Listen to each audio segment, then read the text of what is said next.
Meanwhile, I saw this. What happened here? You look in trouble, dude. All right, let me explain this one too. Look at the roof and look at your eyes. Yeah, so let me explain this one. Seems like the come up is real. That's about living it up in the hills. Working this job cause it's paying my bills. Made a foundation I'm looking to build. Need all my wishes fulfilled. Turn all my dreams to reality. No one just chasing the fantasy. Coming for everything. Matty Burgess. Hey, mate. Hey, mate. How are you? I'm good, brother. Your podcast is the reason why I hit you up, because I heard it and straight away I said, yeah, haven't heard from you in a while. It's been a while. We go back a little bit. Yeah, a little bit. Obviously, I think it's ever since younger days, footy days? Yeah, like real junior footy, under 14s. Yeah, because I was down south. Yep. Where were you?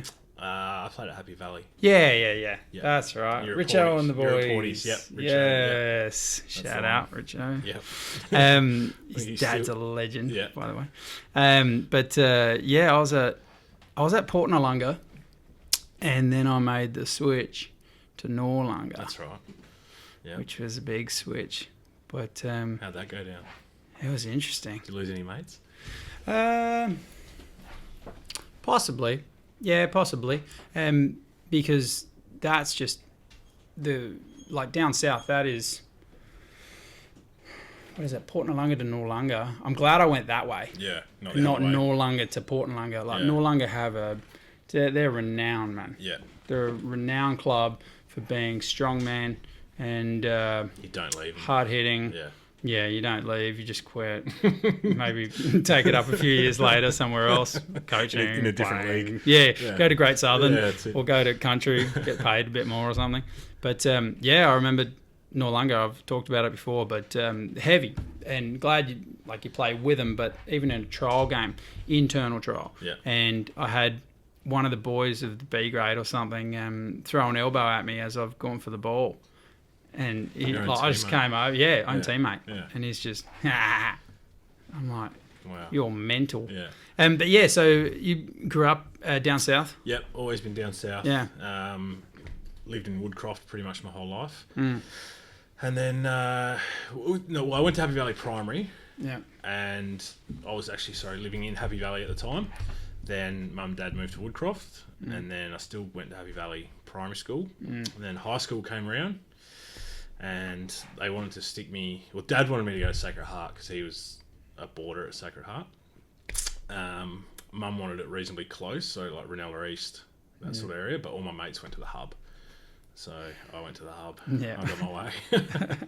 I'm glad you got your way. I'm sure your parents would have been pretty spewing at the time. Yeah. The hub's pretty renowned for its academic, isn't it? Yeah. Academia. Yeah, I don't know. No. It's good. It's a good social school. Yeah. Made a lot of mates. Marks up at lunchtime. Yeah, that was pretty much it. Yeah. If I look back at it now, though, at the time I was pretty happy to go there because, like I said, my mates went there and it was just a public school. And I wish I went to Sacred Heart, though. Yep. Yeah, definitely. Really? Yeah. Why is that? Footy or? Yeah, footy at the time. Definitely. The school program obviously is pretty strong there. Yeah, it is. There's some good players that have come out of Sacred. Yeah. At least for lower level, they played solid footy. I don't know off the top of my head, but I'm pretty sure there was a few good players that would have made. Well, the Corns boys. Yeah, Corns boys. I thought it would have been Pavlich. maybe Didac. No, but Nah, definitely Corns boys. Didac was Blackfriars, I reckon. Ah, okay. Yeah. Yeah, but they definitely have a long history of having a good program. Yeah, definitely. Better than the hubs.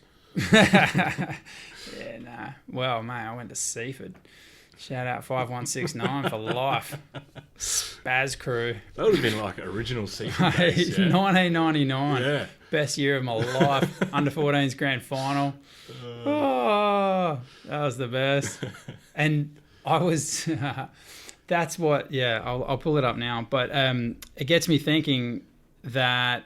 The other day, I was actually surfing out at Seaford, and one of the boys paddled out.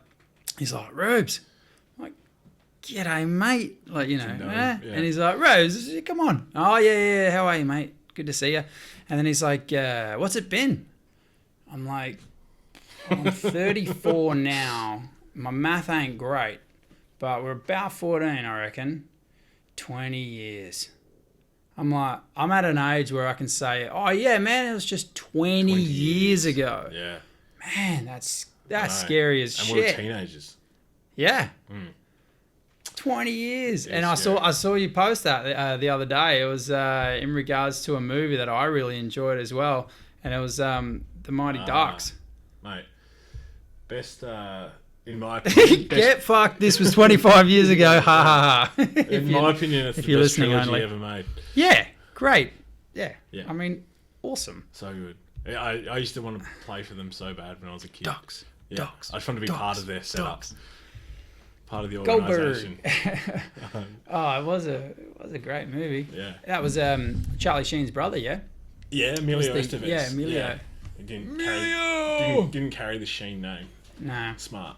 Yeah, he did all right. Yeah. His brother He probably did alright. did all right Yeah. in a different way. Yeah.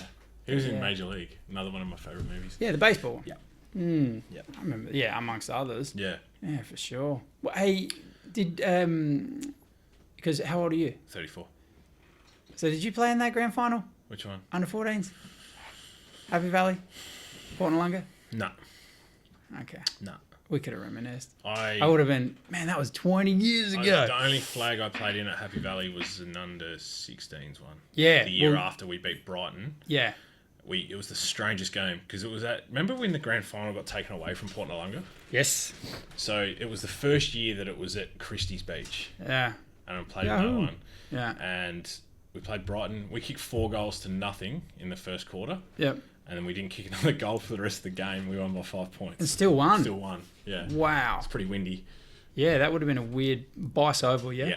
Yeah, it would have been a weird day. Was Yeah. it wet at No, all? it was just windy. windy, so all Yeah. the kicks were It going was 20 pretty much metres. the game was played between the 250s, pretty much. Yeah, yeah, yeah. So That was, it was a bit odd. you guys started the flood, Yeah, and the maybe we Swans did. took it on. Yeah, absolutely. Shit. Kim Richardson initiative. Yeah, Richo. What a dynasty that, Yeah. like. He- I love I wonder how Richo. many flags he won. He was like He'd probably have him, he was a down south like junior Yep. footy legend, flat out. guru. Everyone was like, Richo. Yeah, everyone knew him. There was an Yeah. aura Yeah, about him, yeah. wasn't there? You wanted to be mates with him. He just had Yeah. that feel. I just dropped in on him all the time. When we go surfing. No. He's the legend. But yeah, there was an absolute aura about him. I Yeah. mean, I liked his kids, good kids. Yeah. And I'd hang out at his house a few times, I'm sure, Yep. as a kid. Yep. Because I don't know what Kim was up to. He was into a lot of different stuff. And then, like, managing politician. footballers or something. I don't know Yeah, what he he was was a doing. But, manager. yeah, he had a few different things on the go. Yeah. But that's down south, isn't it? And then now you're still there though, yeah. I'm still there. And yeah, you're down south, mate. Good though. You've done all right. Yeah. Done okay. Done all right. Yeah. Are you where you are right now in your life? Yep. I mean, I don't care for the introductions. I don't want to do all those That's fine. things. If they don't know you, it's pretty easy to Google Yeah. someone nowadays. Yeah. And if you do, you'll find a whole bunch of things. You are AKA Fresh Till Death. Yep. Is that correct? That's correct. And so you're known for your wicked DJ Yeah. skills. Yep. And now producing music as well, but Yep. you've probably been doing that for the last 15 years too, I'm sure. Yeah, not so. I was DJing first Hmm. before producing, and then that's just a byproduct of the DJ stuff. It really changed. Like the scene changed where you couldn't just be a good DJ anymore. You had to be putting out music, Right. your own music, if you wanted to progress. Yeah. So it sort of forced my hand a little bit Yeah. into that, which is fine because I love it. When did you start? DJing, 2005. Okay. Yep. So what were you, like 14 20? years. 14 years. Yep. 20. 20. Yep. Properly Yeah. in clubs. In clubs. Yep. Yeah, I mean, just correct me because it's not obviously. We always used to go, oh, I could do that. Yeah. Plug and play, mate. Yeah. Put my playlist on and just choppy change. But Yeah. I'm sure there's a lot more to it. Back then, I think it wouldn't have been as much as now. I'm sure there's a lot more to it now. But It's as much as you want it to be. okay, Yeah. Yeah. I mean, you can go and learn skills that you don't need, Hmm. but it makes you better, or it makes Yeah. you look better, or you can keep it as simple as you like. yeah, But there is more to it. People, I cop the old, all you do is press play for a living. Yeah. All that sort of yeah, that stuff. probably would have been me. 18. Oh, why don't you play this song? Yeah, but it makes me laugh because at the end of the day, the way I look at it, the kids on the dance floor don't really give a fuck what you're doing. They're just there to hear their favourite songs, hang out with their mates, get as pissed as they can. That's all they care about. So Not all of them. Not all of them, no. But Do you know I was probably one of the only sobers people all the time? yeah, no, I knew that. Okay, yeah. I knew that. It's Yeah. weird because a lot of people didn't. Early days, I did that a lot too. Yeah, I'd just do a short glass of Coke. Yeah, people think. And you're so drinking people bourbon. thought I was on bourbon and Yeah, Coke. I but still do that now. I go nuts. a Like great trip. for me, alcohol or the drug was going out. Yeah, Like social. Yeah. That's what I loved. yeah. I mean, I've got a brother who's completely different to where it's like, we're walking down the street and, oh, here comes Jimmy. No, just don't say anything. Like, turn your head, move. Right. Just keep walking. Whereas I'd be like, Jimmy, what's happening? yeah. And it'd be the same conversation. What are Yeah. you up to? Yeah, not much, man. Just working. Cool. You? Yeah, just cruising. Yeah, cool. All right, man. Well, hey, good to see you. Yeah. My brother couldn't handle that stuff.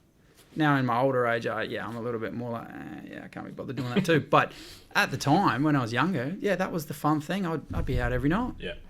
And you'd be at some of the places I'd be going. New York for Bar and sure. Grill. Oh, yeah. Wow. How good was that? Woo! New York Bar and Grill. Remember the best ones were around Christmas time when Westfield Marion did their 24-hour shopping. Yeah. Because you go to New York Bar and Grill for a few hours. Go Just shopping at 2 a.m. Go shopping 2, 3 a.m. and then go home. Or go back in. Go back into David Jones Yeah. and just annoy the crap out of the 40, 50-something spinsters going, Yeah. would you like some Calvin Klein? What is this? What are these people doing? Go home. Yeah. Young people of today. How dare they have a good time? Yeah. What are they doing? But yeah, the drug for me was going out. I used to love being out and about and seeing, because at one point I was going out 5 nights a week. Yeah. Because there was always a pub or club. Something going on. Yeah, with a different group of people. Yeah. And I'd always rock up on my own. Yeah. I don't know if you ever knew, but I rode a scooter when it really wasn't cool. But it was the coolest in my mind. You're progressive. Oh, dude. Yeah. Mate, Ahead of your I time. am an enigma wrapped in a riddle. I'm just I'm a maverick. Absolutely. But yeah, a lime green, Yeah. like a splice ice cream green scooter. One of those 50cc ones where Still anyone got it? can ride it. Nah. It died after 8 years. It lived its... not a bad run. It's a good run. Yeah. I used it in Seaford. I then drove it once when I moved, I had to drive it all the way to Glenelg from Seaford. Right. Like, that took a long time. Yeah. Because that's a long drive. Going Luckily, back would have been the other way. downhill cement. Yeah. No, because I moved. Oh, you stayed down there. I moved, yeah. So I Okay. was like, all right, well, we'll pack up my stuff, yeah. And then I moved to Glenelg with the Nice. scooter. Yeah. So I went from Seaford to Glenelg. I put it on a mate's trailer, and we went to Sydney. Yeah. And so I had it in Sydney, rolling around in Manly, just, cool, chilling. And then back. That would have been really like a good way to get around in Sydney with all the traffic. $5 a week. Yeah. No, but I lived Manly. Okay, so it wasn't too bad. Nah, it was just flat. Yeah. Just like Glenelg. It was just a bigger Glenelg, I guess. Yeah. But I had a scooter when it wasn't cool, but it was $5 a week. I never drank, so I could always be riding a scooter. Yeah. I didn't care for having anyone on the back or anything like that. I wasn't that guy, so Yeah. I just roll up on like a Wednesday night. I don't know, like Holdy. Yeah. Thursday night, New York Bar and Grill. Friday night was Vic? either the Have a Look Oh, yeah. or the Vic. Yeah. I reckon. Yeah. Yeah, I would have a look. Yeah. And then Saturday would have been City or something, I'm sure. I'm pretty Exchange. sure. Exchange. Yeah, of course. Why wouldn't it have been? Yeah. And oh man, this is going back. But I'd rock up and be able to just ride a scooter That's perfect. and be like, yeah, cool, and just put my helmet in the back. And I don't know how we got onto that. But I was a bit of a nut job back in those days. And so you were playing from 20 years of age, DJing clubs and pubs. Yep. And you would have had your 4 nights a week. Sometimes more. Yeah. Ooh, yeah. Consistently 3. Yep. I've pulled that back a bit now as I get a bit older and my priorities change. But yeah, sometimes there was 4 to 5 nights in a week. So what else are you doing right now? So right now I'm in marketing and promotions for a pub group. Okay. So I've been in this role not very long at all, which ended my 7-8 years of full-time DJing. Yep. Just got to a point where I had to look at life beyond DJing as well before it was too late, before I was 40 and no one would hire me or anything like that. So this job opportunity came up and I looked at, you know, my future and recently married and, you know, probably looking to have kids in the next sort of 18 months. And it was a good opportunity to get into something a little bit more stable and drop back from... Did it hurt? Giving away the full time? Nah. I Really? craved it in the end. Huh. Yeah. I craved some structure. Like, it sounds awesome. Like, just working 3 nights a week. No, I get it. But I mean, did you still have a drive to, you know... I still do. Still do? Still do. Good. Yeah. Okay, cool. Cool. Yeah, it's... No, because sometimes, Yeah. like we talk about this on the show a lot, to where it's you just got to do the right thing, which is sometimes saying no to your dreams or not now. No, that hurts. It's all it's made me do is juggle my time better. Yeah. Especially with my production. That window's gotten smaller. Where I had every day of the week free, I still didn't use it. You know what I mean? I kicked around home, went to the gym when I wanted, played fucking PlayStation for 7-8 hours in a day. Yeah. Woke up at midday. I had no responsibilities, and it got to a point where I was like craving some structure because like, in all honesty, man, like I became a bit depressed because I was going to bed at 5 a.m. on a fucking Tuesday. Yep. Sleeping, like my missus would get up, she'd go to work. I'd wake up for 5 minutes at 8 o'clock when she left. Bang, straight back to sleep. Until 1, 2. Wake up, eat shit food. Yeah. Sit on the couch, watch Fox footy. Do you know what I mean? Like it sounds so unreal. Bad. No, I know it sounds unreal. Yeah, no. But after 8 years, of course, like I was just like, I need to get some There's only so much you can clock. Tiger Woods 2008 or whatever game it was. Absolutely. Yeah, I was still shit at every game. I was a gun at that one game because I played it just non-stop for months. Yeah, my brother would come home. He was a structured individual teacher, and so I was model / actor / bartender, whatever. Yeah. And I was clocking that game, mate. He'd come home and I'd already be on that next level. Yeah. And he's playing against me like he's playing, I don't know, CJ Singh or Vijay Singh, and I'm playing Tiger Woods, and I'm smoking him. And he's like, "Well, this ain't fair." And he'd get all the practice in. Yeah, correct. I was like, I got all the cheats, all the whatever, all those things were. But yeah, that's funny, man. It's true. You from the outsider's point of view, looking in, it's always glossary. Yeah. It's always, it looks better than it really is. Definitely. Yeah. And I think I looked at it and I went, I've got all this spare time. I could be fucking working another job, making money while I can, But it also gave me the opportunity to wait for a job that I wanted. Yep. I didn't just have to go into something for the sake of going into it. So with the job that I'm doing now, it's, I'm still in pubs and entertainment and stuff like that, which is something I know and something I enjoy. So it gave me that chance to really wait for something. Yeah. So yeah, it's a tough one when you hit a crossroads in your life, and sometimes people don't ever hit it because they're just immature, I guess, and they just always are selfish, because that's what, as young people, that's kind of how you are and how you should be for a point. But you hit a crossroads where you're like, well, I have to do something else that feels as though it will fulfill me a bit more or complete me a bit more, and responsibility brings that. When you have to do something, suddenly you then will.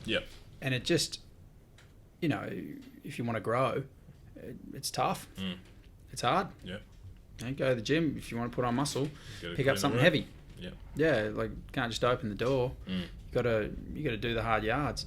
So you've done that for the last 14 years. And so now stepping into a whole different role, but still having it as a side hustle, side fun. Still having it. Nice. Fucking Mondays suck now. Yeah. For so you long, got Monday-itis. For so long I didn't have to. I used to love Sundays. Yeah. I was sitting on the couch watching TV going, I don't have to do anything tomorrow. Yeah. But now I'm sitting there going, fuck, I've got to work tomorrow. Yeah. Even when I worked the bar and I'd work, maybe your Thursday, Friday, Saturday, Sunday, or Wednesday, Thursday, Friday, Saturday, whatever it was, you'd always know Monday, no. Monday, Tuesday, Wednesday, almost. Right it was like, nah, just do whatever I want. Yeah. good times. Definitely. And so now, how are you? Are you happy? Yep. That's awesome. Yep. Yeah. Yep. Happy. There's things that I'm still working towards that to make me happier. Yeah. I don't think, and you probably are the same. Like, be happy but never content. Yeah, I understand that. Yeah. So there's certain aspects of my life that I'm working on at the moment to still make that. How long you been married? 2.5 months. That's crazy. Yeah. I thought you were about to say years, but no, it was only January this year. Yeah. That's awesome. Well, congratulations. Yeah, thank you. I'm a big proponent of marriage. Yeah. Oh, I love it. Yeah. I've lived a life, but Yeah. I think marriage is amazing, especially for raising children. Yeah. So for me, I'm the biggest advocate for marriage. I've always said it on this show. It's just, I praise my wife like no one else. Yeah. She's the queen. Yep. Therefore, means I step into the king Yeah, role, yeah. and I'll do that gladly. Absolutely. But I deserve to be because she is the queen. Yep. And that's how we are with our two boys. Yep. And so 2 months marriage. Yeah, What do 2 you months. know so far? That's an excellent question. I think Has anything surprised you? no, it hasn't, because nothing's changed. Yeah. From what we lived together beforehand. Okay. Nothing's really changed. Yeah. I think we probably discuss couple ambition more. Yeah. I think, like what we want to achieve So you together. should. Yeah, Yeah. absolutely. We obviously both have our individual. She's a lot younger than me, Okay. so there's things that she's going to want to go and do, and I'm 100% supportive of that. Yeah. And I'll do them with her. Yeah. So, I'm 34, but I don't feel like an old 34. No. Yeah. So she definitely keeps Well, me how old young. is she? 22. 22. Yep. Yeah. Well, I mean, Mature 22. she must be. Yeah. She must be. She's, I'm glad you said that. she's good. Mature 22. Mature 22. Yeah. She's got a good head on her Which is shoulders, interesting because, I mean, yeah, like, so what? definitely. Yeah. It doesn't matter. No. But if this was like high school day, no, I'm kidding. No, absolutely. You're not even born yet. I know. I'm going to ask your parents when you we- guys make you. Can I go out? We joke about this because when I was playing at West Adelaide, I did some work for them in the junior development part. Went and go to schools and do coaching clinics. Right. She seems to think that I went to her school, her primary Of course school, you did, and bruh. did a clinic with her. Of course you did. She went, hey. So I Yeah. don't know. I hope it wasn't. Which is me, weird because she would have been very, very young. Very, But very that's cool. Yeah. That's crazy. Yeah, but so it doesn't matter. Nah. Like it's so weird like that. I remembered one of my first girlfriends it was a gap. Like I was year 8, going into year 9, and she was year 7. And that's a big problem. And there it is. Yeah. There it Yeah. is. But it's only 2 years. Yep. A year and a half, 2 years. Oh, she was mature at year 7. But I was no. mature year 9 too. Yeah. I was just really immature. I was taking hangers. Had Surfing. many leather-bound books. Yeah. No, literally, it was a thing. Like everyone freaked out. Yeah. And I remember going, "What do we care? Yeah. Like it's who cares? It's 2 years. What age do you reckon it becomes socially acceptable to have a massive gap? Massive gap. Yeah. 22. Yeah. No, once you're over 18. Yeah. Once it really depends. Yeah. Because you get an 18-year-old farm girl. Yep. She's way more mature than Yeah. a 27-year-old city boy. Yeah, true. Like at times, like Yeah. she's delivered calves. Yeah. Like, you know what I mean? Yeah. Blood, guts and all. Yeah. She's been working on the land. She's seen things that you just buy your $2 milk. Yeah. She knows how to make it. Yeah, Like absolutely. there's a woman That's right. mate, you make that. You marry that woman. Absolutely. But I always thought about that. Like, who was the first person to milk a cow, and how awkward would that have been? Yeah. Would I that have always- been a bit sadistic? I always- And then I've milk. thought that for a long time. Yeah. I think a lot of things like that, like who was the first to eat raw chicken and find out you couldn't eat raw chicken? Yeah. Maybe the Japanese. Because someone would have had to have done it. They eat the sashimi. Yeah. Yeah, it's funny. Your humor is what I think a lot of your friend draws you to a lot of your friends to you, and that's what did for me. I remember when I called you, I was like, "Hey man, what's been happening?" Because we haven't been best mates. We haven't we've been friendly. Yeah, I wouldn't even say friends. It was like, "Hey man," like from afar. Just knew each other. We knew each other, Yeah. and so 10, 15 years on, because Facebook's only been around for 8 years, or whatever it was. Yeah. But yeah, I'm sure. Well, I hope this is true. Tell me honestly. Yeah. But I'm sure that I've seen you from afar, and I've watched what you've done from afar. Yeah. Have you seen what I've done and watched course. from afar? Yeah. Okay, cool. Yeah. Otherwise, I felt real. No, absolutely. Sly. I'm observational by nature. Yeah. Yeah, definitely. Well, it was your humour, and that's what I mean. Over the years, it's always been, I'll just literally laugh out loud. I'll be like, this is funny as hell. I'm not sharing it, but it's funny. Like, I really like it. Yeah. And that's part of it. I looked on, not Facebook now. Sorry, wrong one. But I put in some pictures of some of the stuff that you post. Where is that? What was one of the ones that I absolutely digged?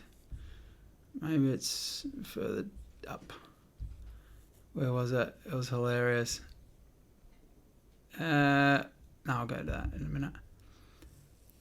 This was actually, maybe the word's poignant, I'm not sure. But I remember looking at this and going, so true.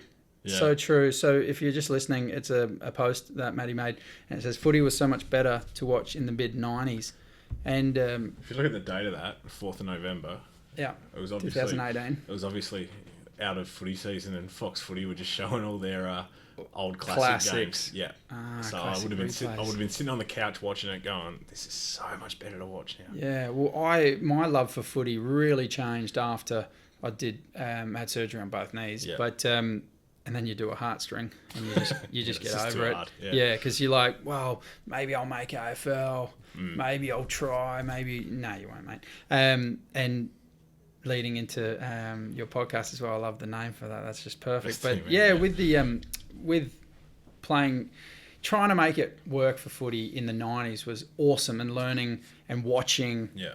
I loved Friday night footy before my game, and I loved North Melbourne versus West Coast, and it was Carey versus Djokovic. Remember when it used to be on at 8:30? It wasn't live. It was never live. It was never. Yeah. And I'd go for a run just to try to calm down a little bit, and kill some time. Yeah, and there was no social media, so you couldn't check the score unless you were listening to the radio. Yeah, and you had to doing that. You had to wait until the actual 8:30. Yeah, and the game changed for me when I'll bring it up. Then game. Do you remember that song? Yeah. Yeah, that was the other thing that's changed in my life. Like, the footy show was such a staple on Thursday nights. I used to get home from footy training by 9:30, chuck Channel 9 on, and the footy show was unreal as a kid. I used to love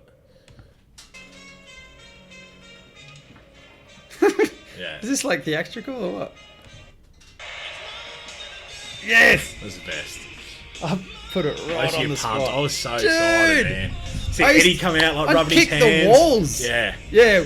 What a big night and week it's been in football. And then they throw to Trev, and I'd be laughing before he even said anything. Oh man, I used to Thursday nights just, and I'd fall asleep though. I think halfway through, but it was like I used to try and make it to almost Footy Legends. Yeah, that's all I wanted to get to, and then after that I was done. Because there'd be a hanger. Yeah. And then I'd be like, like going out. And my dad's like, Ruben, you're going to sleep. No, listen. I'm just resting my eyes.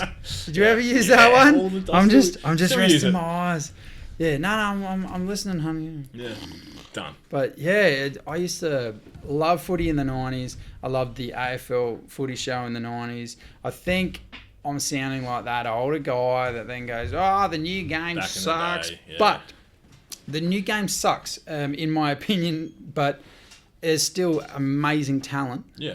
There's still all of those things. But, Gary Ablett Sr., like Tony Lockett, Dunn's still, all of them, mate. Yeah, but you know what the thing was? Like, with those guys that you just mentioned, they were natural footballers. Yeah. They weren't athletes. No. Now they're AFL clubs are drafting kids that can fucking run a 2K in 5.5 minutes, run 20 metres in fucking 1.8 seconds. I saw a ruckman had run 19 kilometres the other game.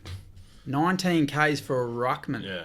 I don't think I ran that in my career. Yeah, it's hard to run on the bench, bro. But no, literally, I would be the same. I used to be, the people that know me would know, I'd stand at centre half forward or wherever I was, enough away to and I'd go, put it up. Yeah. I'd go, just put it up. Yeah. That's all I want. Yeah. And I'd go for a hanger. I was like, no, I'm not running. Nah. What for? Nah. But I think they draft these athletes now that, the game's changed. Yeah.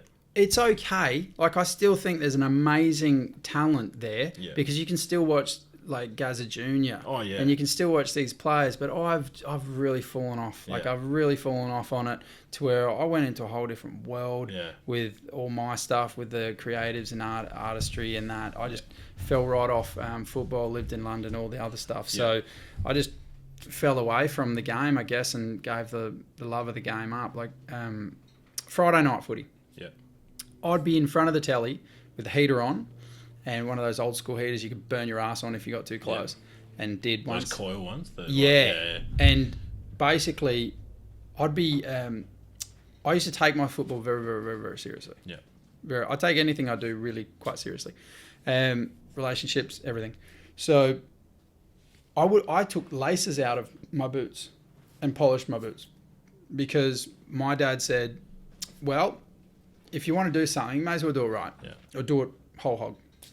And if you look good, then you'll feel good. And if you feel good, you'll play good. One thing I always remember, you always wore your socks up. Yes. Yeah. I always wore my socks up. I remember that. Because... You had the long golden hair. locks. Yeah, that's true. I did too. What a dick. Yeah. No, and always socks up. I had, like... It got down to a fine art, but it was OCD. And it was a little... what's the word? When... It's weak-minded, because when you have certain things you have to do before a game or superstitious. Yeah. I started getting superstitious. Yeah. Because it was that if you look good, you play good, you feel good. Yeah. So even to a point, like I'm remembering now that I had my bag set up so that I knew what would be on top as to what I would be getting out of changed. Yeah. As to there, underneath was the new jocks after the game or whatever. The mouth guard was on this side. Yeah. The boot slipped in left. Always socks on the right. Yeah. Meticulous. Too much. Like, it's just too much. And we're talking under 14s, mate. Yeah. No one cares. But you remembered, I always wore my socks up because it was a thing. Yep. And whenever I ran out, my dad would always remember, he'd be like, if anyone wanted to watch or anything like that, he'd be like, oh, you'll see him.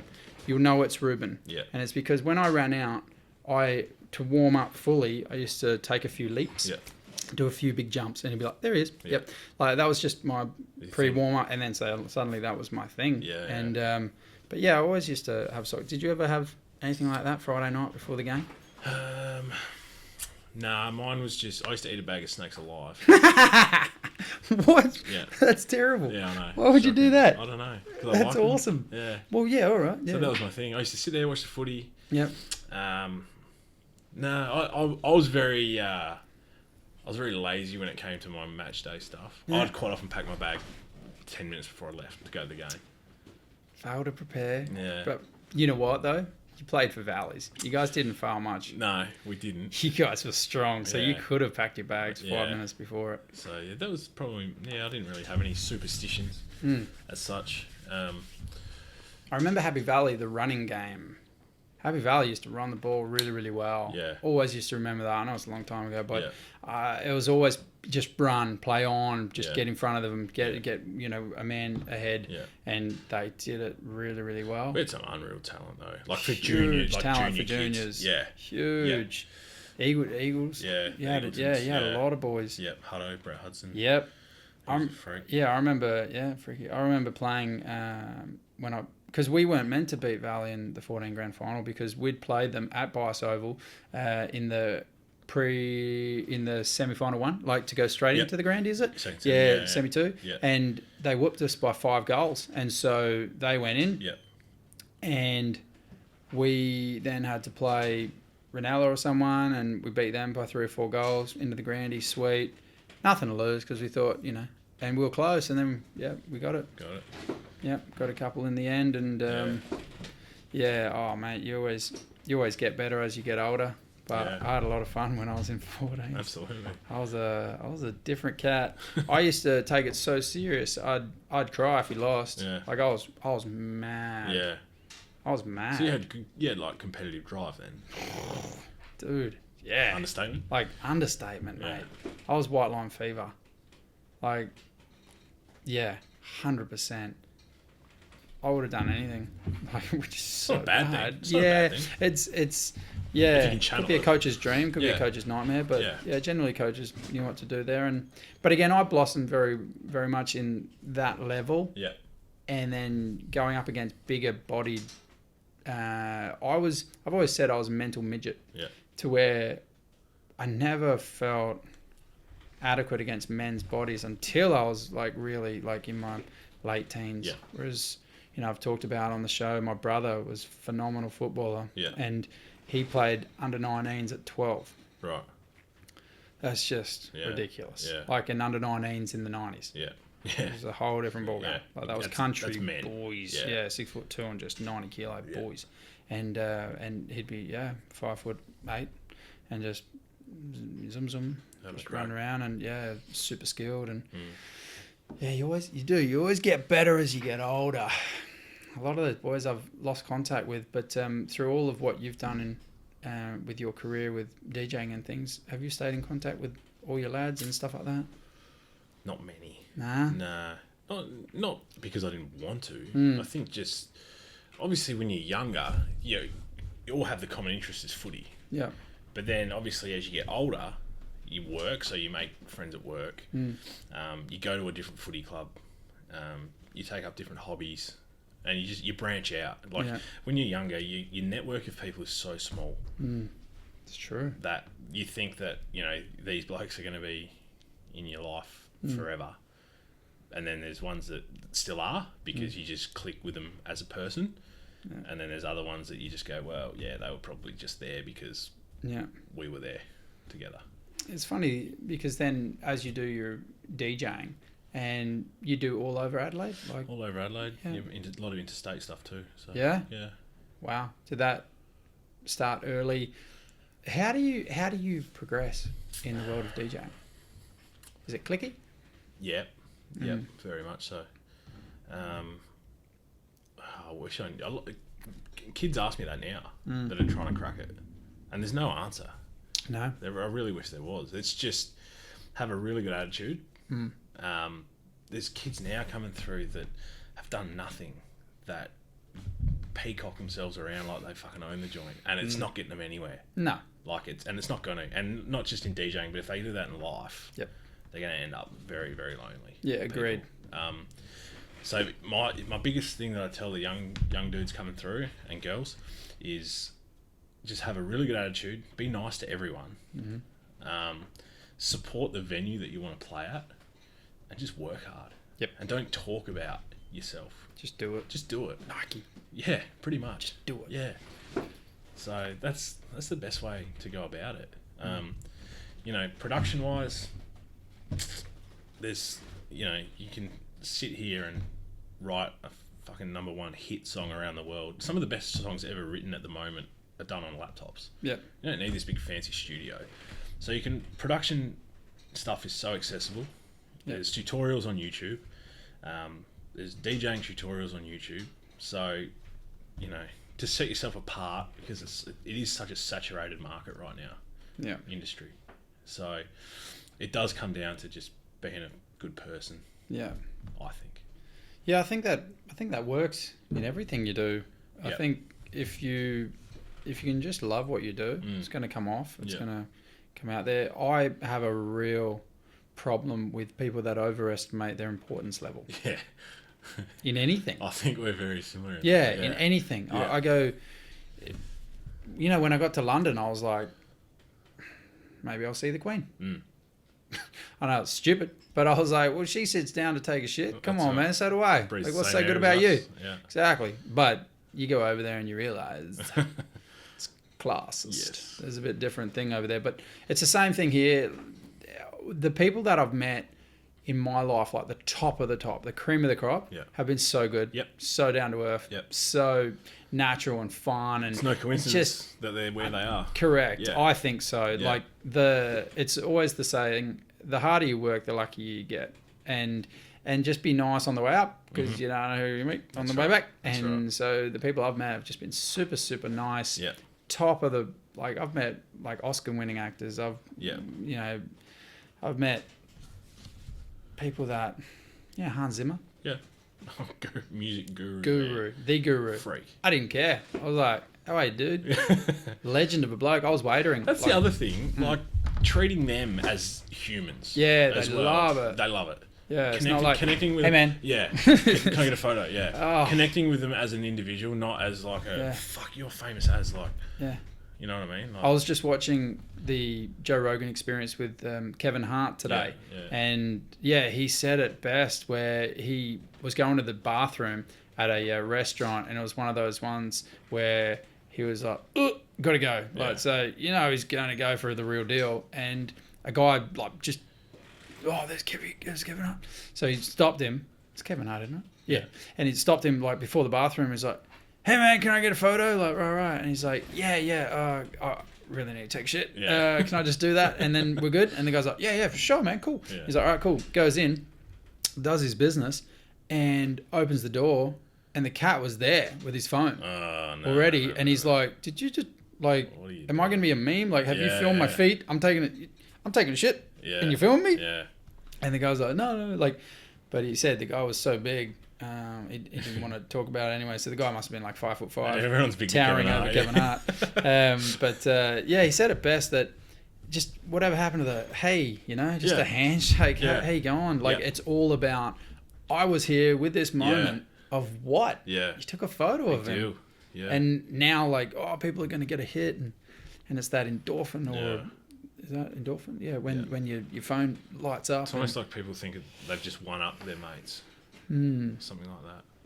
Yeah. But I think it's important to, like you said, treat everyone as an individual, as a human. Yeah, definitely. And that works in, like, talking about advice to young up-and-comers and stuff like that. Like, if you do meet a big name, don't fucking just, like, exactly. Just be a normal person to them. Yeah, and it's easier said than done. They'll appreciate that more than... Yeah, it's easier said than done. Yeah, of course. But even a nervous energy of hello is way better than the arrogance of pulling out the phone and just going, selfie time. Expecting a photo. Yeah. Hey, I've done it. Don't get me wrong. Like, but respectfully, hey, man, I get it. Do you mind? Yeah. Like, and they're like, and I'm like, yeah, for sure. Like, but it's... Growing up, like, I fucking idolised Nathan Buckley. I thought you were going to say Modra. No. But yeah, Bucks for sure. Like, he was like, man, I used to want to cut my hair like him. Like, everything was just, I wanted to be Bucks. That's all I wanted. Sick. And 3 years ago, went down to the... You're a big fan of Collingwood, aren't you? I'm a self-proclaimed go. Collingwood nuffy. That's cool. I was down the rooms when they played here a couple of years ago, and I was just walking out, like, saw like one of my friends plays for him, and I was talking to him, and I was walking out through the corridor, and Bucks was coming the opposite way because he'd just done his press conference. Yes. And I was sort of just walking, and I looked up, and I just saw him. I was like, just instinctively just went, Bucks. Yeah. And he looked at me, and I was like, mate, can I grab a photo? Yeah. Like, I didn't even think about it. I just said it instinctively. And they just got beat. And he was at the time under the pump. Yeah. Yeah, and he obliged, and he smiled, and he cracked a joke. I can't remember what he said, but he said something, and we both had a laugh, and both sort of went, and then that was it. Yeah. Like, you know what I mean? But he had you flirted a little bit. Of course. See, that's so cool, because he's 100% man. He's someone that's 100%. Yeah. Like, he wouldn't expect anything of his players that he wouldn't do. No. So he's one of those crazy coaches to where it's like, he'll do 100 push-ups, so you got to do it too. That's right. And you're like, droopers. Yeah. But he also will inspire you. Yeah. Yeah, I've always digged Bucks in the way he went about it. A lot of people have a thought about him, because I think he used to go off at his players too. I think sometimes people mistake his confidence just- is arrogance. Oh yeah, but that's no one cares about those idiots. It's always that way. I've always said confidence is not arrogance with evidence. No. If you've got evidence Yeah. of why you're confident, Yeah. it ain't arrogance. No, So I think arrogance is built on sand, Yeah. whereas confidence is built on concrete. Yeah. You're standing, Yeah. and a lot of people don't like that. No. A lot of people are like, you're standing. Yeah. Why are you standing tall? Yeah. I'm not standing tall. Mm. Why should you stand tall? Yeah. You know, and it's because of repetition. Yeah. You know, the reps you've done Yeah. in no matter what the field you've done. Yeah. If you've done the reps, you're like, yeah, that's Yeah. 20 pounds. I got this. That's right. Oh, you're arrogant. Yeah. I couldn't pick up 20 That's pounds. right. Yeah. Well, Work go on and it. do 17 reps. Yeah. Like, you know? Yeah. Yeah, people that overestimate their importance level. Do you like cyclists? Same for clickbait. I love cyclists. Not really. No. I used to cycle. There's arrogance. There's arrogance right there. Well, that I used to cycle. No, not at all. Just in some cyclists can be very arrogant. I thought you meant what I was saying. No, I was like, no, not you. No, I was no, self-com- no. I was No, like, cyclists, really? cyclists as a group Yeah, can border on arrogant. Correct. I believe. I don't have a problem with the cyclist that No. stays within the lane. That's No right. problems. Yeah. It's when they're 4 or 5 wide. Yeah. Going, the same pace. Yeah, just having a chat. Fucking single file line. Yeah. Like, I've often said, we've got lanes for you. yeah. Go Like, use them. Use them. So it'd be like me and my mate, and we're both in, DAS and 120Bs, and we're like, well, we'll just take up one lane, Yeah. and we'll just have a chat Yeah. whilst we're driving. That's You right. can't do Can't that. do it, So yeah. if you guys can't do that, Yeah. well, then do what you were saying you're going to do, which is go from A to B Yeah. on 2 wheels. That's right. Do it. Yeah. Like without having a chat. Chat. Do it. Maybe go harder. Yeah. So you can't Get chat. more out of it. Maybe, Yeah. Maybe Finish work the on that ride- lycra bod. Finish the ride a bit Hey, quicker. I can't talk. I am rocking the dad bod, and going well. But it's again, I have no problem with cyclists when they just abide by the rules. doing the I right have a thing. problem Yeah. with anybody that doesn't abide by the rules, like Yeah. drivers, Yeah. bad drivers. Yeah. They annoy me, of course. Yeah. Like anyone that just doesn't indicate. Yeah. It's like, oh yeah, good on you. Yeah. I Don't always do wave that. when you let them in. Good on you. Yeah, if I always do that. It's the drive. Oh, all right, cool. Yeah. I'm from Sydney, so I was like, yeah, come in, man, cool. Yeah. And then as I'm pushing, if I don't see a cheers, Yeah. I'm like, oh yeah, righto, champ. Oh, when someone lets me in, I fucking make a point of them seeing me. So I much, hang out the isn't window. it? I'm like, Yes. you see me acknowledging you? Yeah. See, this is why, Yeah. we get along. I make a point of it. Yeah. It's true. I do the old thank you, like Yes. really appreciate it. Yeah. I flash my lights like, buy me a drink. Stop at the lights, Yeah. buy him a Coke. Yeah. That's funny. Yeah. Again, it's just going on the tangent of when people overestimate their importance level in anything, and that just does your head in. Hey, with DJing, one of the things I wanted to talk to you about was almost to the date we have the up and coming of the man Avicii, Yeah. the death, and Nearly a year. yeah, because Wow. I was looking up today. Yeah. And 20th of April, I believe. Wow. And It's gone quick. yeah, where were you when that happened? I was at Adelaide Airport, about to jump on a plane to go play at a festival. Whoa. Yeah. And it was a big one. Like there was, I don't know if these names mean much to you, but like Will Sparks, Bombs Away, those guys, like we were all at the airport. And I remember I got to the airport really early, and Will and his tour manager had just flown in from Melbourne, and we were the first 3 there. And I remember the newspaper ringing up Will asking about it, blah blah blah. So that's where I was, and yeah. Have you seen the documentary? Yeah, it's amazing. It is. It's sad. It is. The way he was pushed. Yeah. Yeah. Well, he was an artist, and you could was. see. Yeah. He was the artist. Yeah. Not the performer. That's right. He was the artist. Yeah. And you could see that. Yeah. Yeah. But if you just a little bit, and if you just Yeah. a little bit, if you a little bit, And it broke now you're him. out the front. And it broke him. And you're like you could see it. Yeah. He just didn't want to do it. Yeah. And I'm sure he girded up the courage in which to organise to do it. But you could see he didn't want to do it. Didn't want to be there. And it annoyed me watching that.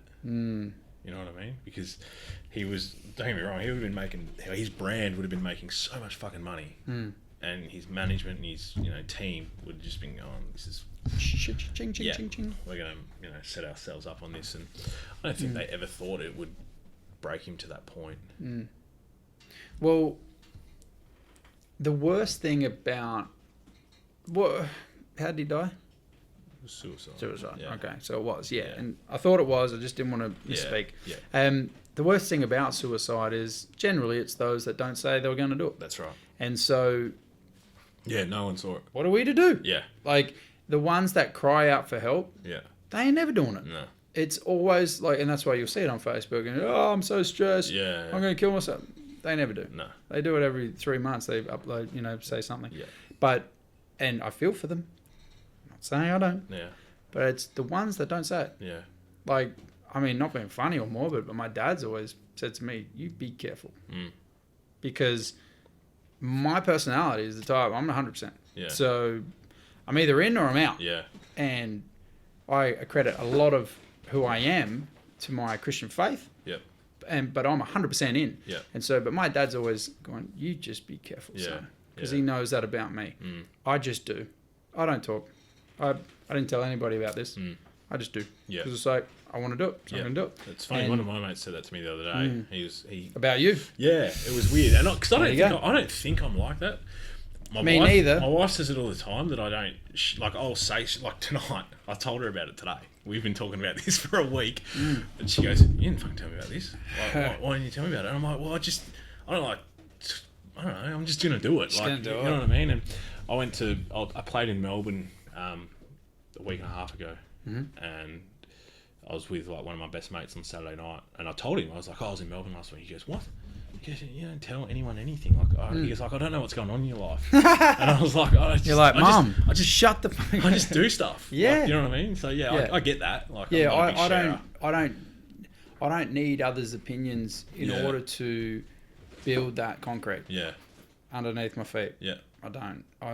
If I believe in it, that's enough. Yeah. And if I fail, cool. Yeah. Okay. No problems. Had it Moving great. on. Yeah. Moving right along. Yeah. And I watched the documentary of Avicii, and it was a classic one of those that, he was pushed. He was pushed and pushed and pushed and pushed, and he accepted, pushed back, accepted, and eventually just said, I've had enough. Enough, you got to be, young people out there listening, you got to be careful because you think he had it all. Yeah. You think he had it all, and for some reason, he wasn't arrogant, but for some reason then he wasn't on concrete. He was introverted. Yeah. Do you know what I'm saying? Like, he wasn't on concrete to where he wasn't standing firm. Because it wasn't it didn't make him happy. No. It wasn't who he... Avicii wasn't him, or the other way around, to where he was him, Avicii was just something else. Yeah. You know what I mean? It wasn't who he was. Yeah. It was a makeup. He was Tim Bergling, and then Correct. Avicii was an extension they of that. built him up, and he's like, he stepped away and was like, looked at it and went, is this all there is? Yeah. And that's a scary place. Yeah. Because he was on a beautiful island somewhere. Yeah, like, playing his guitar and stuff like that. And doing his thing, and then suddenly he's had enough. Yeah. Morbid turn. Absolutely. But did you like his music? Yeah. Is there a similarity to his music to yours? Are you in the same genre? No. No? Not in a way. He What was his genre? progressive house. Okay, he was progressive house. Yeah. Your dance? EDM, more sort of main room stuff. Yep. Yeah. Yep. I have no idea. Yeah, no, that's cool. He's a super talent though. Yeah. Like freak. Yeah. Songwriting ability. Well, in the documentary, I could see that. Yeah. I was like, so like. there's freaks out there. So like Lady Gaga's a freak. She's a machine. Amy Winehouse, like all the ones that died bloody at 28. Yeah. Lady Gaga's still kicking. Good for her, but it's they're just freaky. Yeah. So he was you speak to most current DJs that are probably older than 22, and they'll say he was a massive influence in in getting into electronic music. Definitely. Some of those songs when you just do. That's the thing. Like his songwriting, like his melody writing ability is unbelievable. I love the process. Yeah. I don't love the trophy. Yeah. I love collecting them. Yeah. But no, I don't care about trophies. But I love the process. And that's why I love documentaries. That's why we do it real here, unedited, unscripted, because the real, you know, you'll get the cutout versions and they're primed and proper and perfect, but there's nothing but the real thing and nothing better than the real thing and the process of how he would do it. And he's like, so I just worked on this all night and his whole bed's just covered in pizza and bullshit. And he's like, I'm just working on something. And you could tell he's on the spectrum. He's introverted, so introverted. I just want to do this, you know, and and you're like, what? And you're like, how does?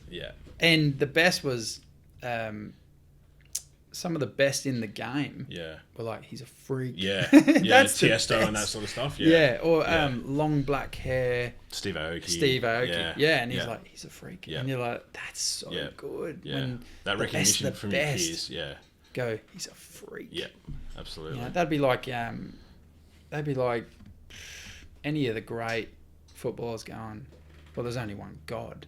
Like, we've only ever called, you know, because who's better, junior or senior?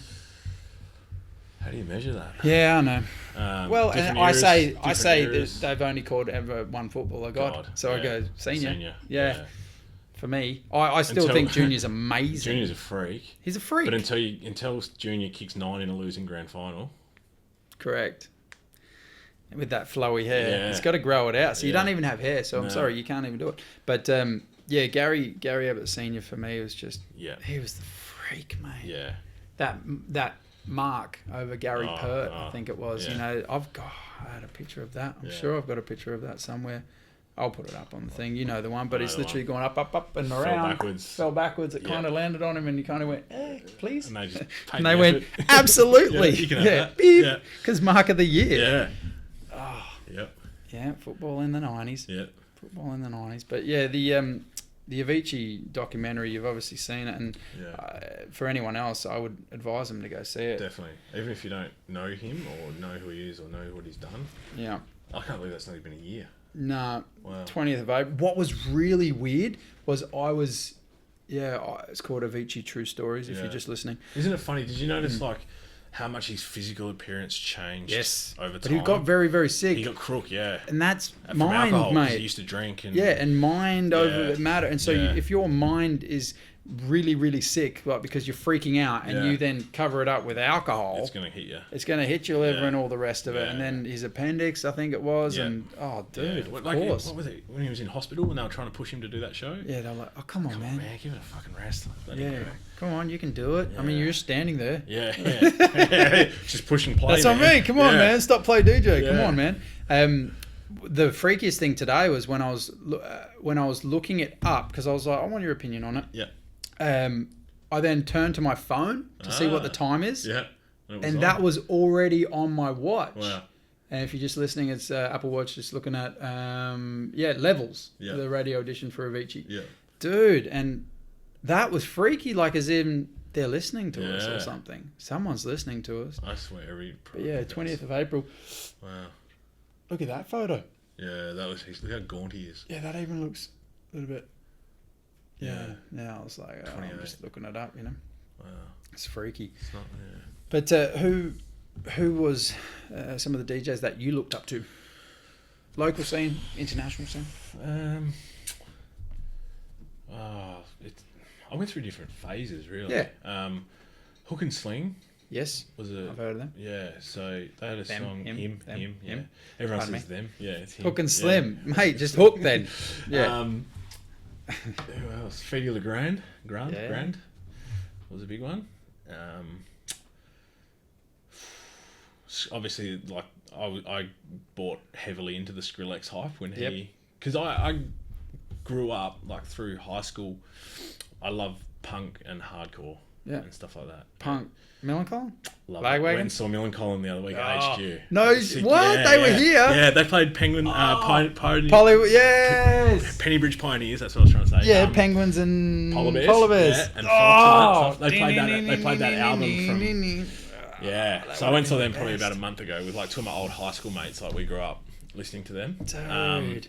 So I grew up listening to that stuff, and me too. Skrillex was the singer in a band called From First to Last.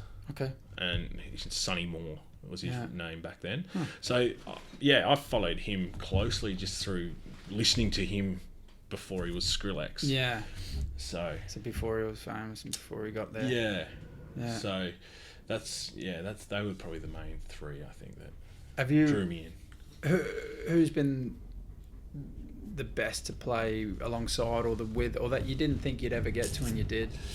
I played after Steve Aoki about 2-3 months ago. It's pretty good. Yeah, That's pretty good. Yeah, I think it's so fresh, I didn't dude. get to meet him, That is so fresh, as in only Yeah. Didn't get to meet him, but it's in November actually. didn't even high five on the way out. No, he was an intense little man. He's tiny as well. Is he? Yeah. Because he's got long hair. Yeah, he seems thin, Japanese, he's tall. tiny, man. Short. Yeah, he's short. Wow. And he's just so intense. Like everything he did, like he was meant to play for an hour and a half. You know, he ended up playing for 2.5 hours. Oh, that's awesome. And everything was just so intense.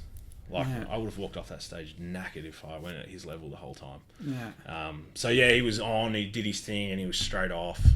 He had a team around him and stuff like that. So got to play after him, which was cool. That's been massive, dude. It's massive. Yeah, a lot of the big Australian guys. Like I've played after Marlo, Timmy Trumpet, Will Sparks. Who sings Miami to Ibiza? Sweet Shots Mafia. Yeah. I've always liked them. Yeah, you like them? Yeah, they're coming back. They went on a break for a while. My favourite line was surrounded by some bunnies. And it ain't fucking Easter. Yeah. I was like, yeah, I know what that's clever. That's funny. Yeah. It's one of my best mates.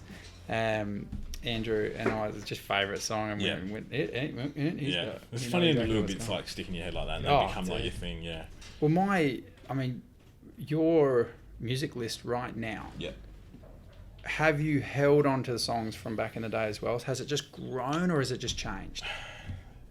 No, I still play a lot of old stuff. Yeah. Because like I said, there's so many DJs these days, and they're playing all the new stuff. They're all playing the same shit. And I'm playing stuff that's a bit older that the current generation of kids coming through either haven't heard before or haven't heard for a long time. So I could play a song from 7-8 years ago, and someone might hear it for the first time and go, "This is sick." Yeah. You know what I mean? Yeah. So I take a bit of it. Yeah, don't get me wrong. I still play some new stuff. Yeah. But I play a lot of old stuff at the moment, just purely because I can go there and just play the same new shit that every time. How old? Well, for an example, can you? What's a song that you would play? Probably 2011, 2010. Yeah. Okay. Yeah, that's cool. Yeah. I can dig that. Yeah. So 8 years ago, so yeah. I would have been 26. Yeah. Yep. And like That's I said, me. there'd be kids in the crowd that are just 18, 19. They haven't heard that. Yeah, true. You know what I mean? They were 10 years old when it came out. I used to say that about the Grand because you were a staple at the Grand, I weren't played you? every Saturday and every Sunday for about Saturday, 6 Sunday. years. That's what I thought, and Yeah. that's why we would have seen each other a hell of a Yeah. lot. And your teammate, we haven't even talked about, and we will, about your podcast. Yeah. Jared. Yep, Jared Walsh. Yep. Was he the MC? Yes, so that was when I was doing Fridays. So I did a little stint where I was doing Friday, Saturday, Sunday. I spent more time there I than my thought house. you were the staple. Yeah. So, we did Fridays together. It was a flashback night.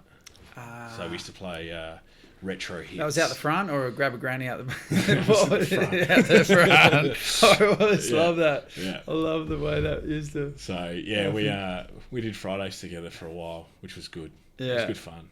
I used to love the Sunday night at the Grand with the lineup. Oh. And for me, I wouldn't go out if I knew I had to line up. Yeah. It was just something about it. Yeah. And the worst thing is you would have got hit up so many times. Especially on a long weekend. And hand on heart, I'm almost certain I never asked you. I don't think I ever heard from you. I keep the list up here. Oh, I know. yeah. I know exactly who hit you up. Yeah. I know I had mates through like gym or something to where then they were bouncers, which was even more important because if it was you, it's like you're busy, mate. And it's like, bing, bing, you were just in a minute and then you go, oh, can you do it again? Yeah. No, mate. Do you know the best one? I got a direct message on Twitter because they didn't have my number and I didn't have them on Facebook. So it was just... That was the biggest Hail Mary to get in I've ever seen in my life. Did they get in? No. Yes! No way. Good for you. You're like... Who No, was mate, not a chance. Yeah. A DM, slide into your DMs. Straight in, yeah. Twitter. Yeah. That's desperate. Isn't it? That is going. Didn't have them on Facebook and they didn't have hardcore. my number. So that was their next... that was pre-Instagram. Sunday so. nights of the Grand, the lineups were just insane. Yeah. They would go for hundreds of meters to almost to the jetty. Yeah. Like, They used to curl and they used to snake them. yeah, remember? that's Yeah. right. Oh, Yeah. that was insane. And if I could just walk in, because there was a time where I then worked at the jetty bar and it was like, we just finished work and we all were like, hospo, yeah, you can come in, Matt, not a problem. Yeah. But I would never go out unless I really, really knew I didn't have to line up, or even if I knew timings, I didn't want to, be that guy. But there was plenty, and every year there was another set of 18-year-olds. Yeah, coming through. 18, 19-year-olds that were like, Sunday night of the Grand. Place to go. And you were like, I mean, you all could go. right. Remember, you could go there by yourself and, Yep. and know 100 people. Yep. It was, Well, like, it was like a community. It was I like a went little everywhere by myself. Yeah. Like when I think about it now, sounds a little sad, but I knew my mates were there, Yeah. so it wasn't an issue. It Yeah. wasn't like I was rocking at a new club No. that I had no idea who was there. Even though it's Radelaide, everyone knows everyone. Like, keep your nose clean, you'll be fine. That's it. But it's a small place. It's old Radelaide. Oh, yeah. I like it that way. I don't mind. Like, Yeah. it's shit. Go away. No one come. Like, I don't mind. Like, no, it's really bad. Yeah, don't You know what I mean? Don't come. Yeah. I love Adelaide for how it is. It's Yeah. very slow pace and Yep. it's good. There's Good place to no raise a family. traffic. Yeah, great place to raise a family. Yeah. You know, there's things to do, and if you want to make it bigger than Ben Hur, you make it bigger than Ben can, Hur. yeah. Like, I'm sure there's places to party, if you want to party, Mm. but otherwise it's a place I find people come back. Yeah. A lot of people Yep. go. Yeah, they go and and they come experience something back. bigger and then they end up back. Yeah, and they go, Adelaide's pretty Yeah, cool. I had a good. Except for the one-way expressway, which is still boggles the mind. But now it's both ways, Both ways. which is, But it was a nightmare when they Wasn't did it? Yeah. Like I told a mate of mine from, who was he, from Canada or something, about it, and I was Yeah. like, yeah, so it works one way, and then at a certain hour it cuts off and leaves 25 minutes so that there'd be no traffic, yeah. and then opens up Yeah. the other way so the other people can come. And then remember in public was holidays like, and weekends it was reversed. Mental, and it was reversed, so Yeah. people from So Victor could come. You're like driving down South Road and you have And to you're like, basically like, okay, so it's fucking this time. It's just the Yeah. expressway's going that way, but it's The Saturday, Mayans so said the it's sundial's this Yeah. angle. Oh, Oh, I've missed it, and then Yeah. you got to go up South Road, and it South takes an Road. hour to get home. that's right. Yeah, Yeah, I remember. And the old Vic. yeah. Remember the Vic days? You played at the Vic? Played at the Vic. Yeah. for a I think long time. I think I might have seen you more at the Vic a few times Yeah. there, for sure. I remembered. Southern staple, definitely. Yeah, that was just the top of the hill. It Yeah. was like was it a Friday night? So Fridays, Friday always night at the Tav. Fridays. Yeah. And it was Seaford like, Tav. Yeah. Seaford Tav. Closed at 1, Close at 1. straight out of the Vic. Straight out of the Vic. Yeah. Lines are massive. Vic closed at 4. Yeah. So you got a couple of hours in if you were lucky. Yeah. Again, for me, the voice in my head from my dad always rung true, which was nothing fun happens after 1. Yeah. And I was like, oh, okay. Like, especially if you're sober. Yeah. You had your dance, you had your fun, Yeah. and if you didn't have your girl or you didn't have your fun and leave, you were just there with other people who didn't, Yeah. and now they're intoxicated. That's right. And my dad would be like, and you are loud, and you got long blonde hair, and they don't like you. Trust me, they don't like you. And I was like, all right, Dad, fair enough. And he was like, so just get out of there. Yeah. So it'd be rare that I'd be seen at clubs after 1. Like, it was honestly, I'd just duck in and duck out. Yeah. But that was a long time ago, huh? Life moves on, and Yeah. we get different journeys, and now best team man. Yeah. Just Men. best team men. Men. I like that because there's 2 of you. Yes. I laughed my ass off when I heard that. Yeah. As in the name. Yeah. Because I just imagined that. Yeah, it's like, but you guys, you're good at what you did. Like, Yeah. you're not shit. Like, Yeah. so best team men Yeah. is like the really shit. Yeah. It was. I was like, that's not fair. we But I threw so many laughed my names ass up. off. Yeah. And that was we wanted to keep it light and fun. Yeah. Yeah. So, poking a bit of fun at ourselves, and that was more to the point. Yeah, I'll bring up a photo of it. I like it with the trophy, isn't it? Yeah. It's somewhere here. Yeah. Where is that? I took a photo of it somewhere. I'll take you through a couple of these as well, because Do you know Mike Sander? Yep, I know him well.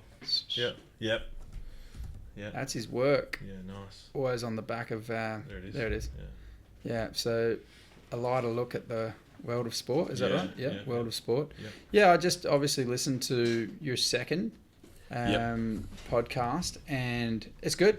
It's good. You've now got a bit more of a framework of what you're doing. Yeah. Yeah, I'm still... I like just... Yeah. We'll go as we go. Yeah. And so take us through the structure of the show now. Well, we break it down into 4 quarters. Basically, like footy or basketball, whatever. But we bring one topic to the table per quarter. Mm-hmm. He'll bring 2, I'll bring 2. And then at half time, we go off on a little tangent and bring a nightclub story to the table. So just keeps it different and interesting. Yeah. We can sit there and talk sport forever. But I think the other thing is we really want to put our own personalities across as well. He's very good at what he does. Yep. Obviously with his radio work on Nova, and he's a ground announcer with Port Power, 36ers, Adelaide United, Strikers, all that sort of stuff. He is busy. So he's a ground announcer for all the codes. Yeah. So he does, Strikers BBL. Yep. Port Power home games, Adelaide United home games, and 36ers home games. Wow. Yeah. So he's the MC for all those sports. Yeah. As well as does breakfast on Novas every morning. Wow. So he's busy. I'm lucky he could fit best team man in. Yeah. How did that come about? Like I said, we worked together at the Grand for so long. It wasn't the busiest night. So we had a lot of time to talk to each other. And we more often than not, we just spoke about sport. We tossed the idea up of a podcast ever since podcast became a thing. And it just came down to time and where we would do it and stuff like that. So the Ozcast Nation where we do it is run by a guy named Andy who works at Nova with Jared. So that's the connection there. So all of a sudden we had the space, we had the time. We both worked out a time that we could both do fitting around our schedules. And so the space is it a part of Nova or something? No, it's not. It's a separate business for him. Yeah, cool. But it's just good having that connection. That's awesome. Yeah. Bet his studio isn't weather dependent. No. Mine is. But it's good. So I like it. I've humble beginnings and absolutely. I love it. Yeah. But the problem is if it rains, there's a problem. Yeah. So as I'm setting up, Yeah. it starts raining. It did tonight, Yeah. But I'd already checked the weather and you know, we're all gamblers by nature, and the chance of precipitation was 26%. And I went, I'll take it. Take that. 1 in 4. Absolutely. I was like, that's not bad. That's right. And then it rained, and I was like, oh, here we go. But it was just a passing shower. Yeah. So It'll be down south by the time I get there. Yeah, exactly. Drive in it, you cop it. Absolutely. But and so your partner in crime there, he works still for Nova. Still for Nova, he does breakfast. He does breakfast. Yeah, so he's up at 4:30, I guess, 5 every morning. Ugh. Yeah. And so he does the breakfast show for Nova, what, Monday to Friday? Monday to Friday. Yeah. And then at night, he might do a game on a Friday, Saturday, Sunday nights. Yep. Whoa, dude. Yeah. Is he a family man? Yep. He's got a little girl. Whoa. Yep. That's busy, man. It is, isn't it? Is he happy? Yeah. He seems happy. I think doing the breakfast thing so early, he's home by 12. Yeah, but you're there 1 from o'clock. 4. Yeah. That's an ungodly hour. That is, I love God, but that's an ungodly hour. Yeah. That's the hour of just dead to sleep. Yeah. Huh. But I guess it gives him that whole afternoon with his daughter. Oh, huge. And then she, they probably go to bed at the same time, 7:30, 8 o'clock or something like that. So that's true. It's just, that's very true. Yeah. Huh. And then, of course, just nighttime stuff would be a kicker. Like if it was a Friday night game, that would be a killer. Like a Thursday night game now. The Thursday night games. Yeah, Thursday night game. Speaking of Thursday night game, I gotta show you. I hope I put it in here. Sometimes I remember to put things in here. Sometimes I don't. Some of those photos just.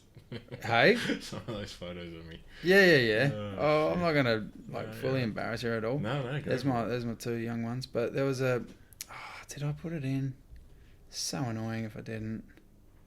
It's really annoying. I don't think I did. It'll be down here somewhere.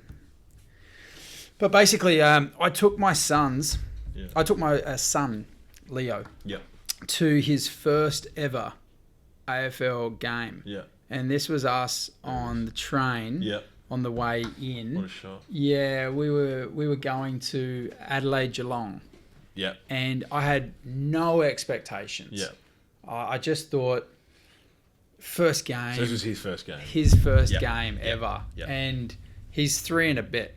And, going on 14, But he... Does he like it? Loves footy? Well, no. No. So, no, he just loves his dad. He loves adventure. Yeah. And so, no, he has no idea what footy is. So, he was more interested in the fact that it was adventure. Yep. It was the train in. Yep. I promised him hot dog, chips, and ice cream. Yep. And then we'd come home. I promised we'd come home. Yeah. So he was just like, yeah, football. Yeah. Like, and he kept on saying soccer. And I was like, No. but I'll run with it. And we get to the ground, and it's his first little thing. I'll show that. It's a nice little vision. Where are we? I'll find it somewhere. Did I put a little vision of it? I take screenshots of a lot of different stuff in my life, like things that I go, maybe I'll talk about that, maybe I won't, but where is it? Just in photos, perhaps. But we rocked up, and it's just such an adventure for a 3-year-old, and that's what I mean. You're going to come into it soon enough, and it was just such a cool thing to experience with him. Yeah.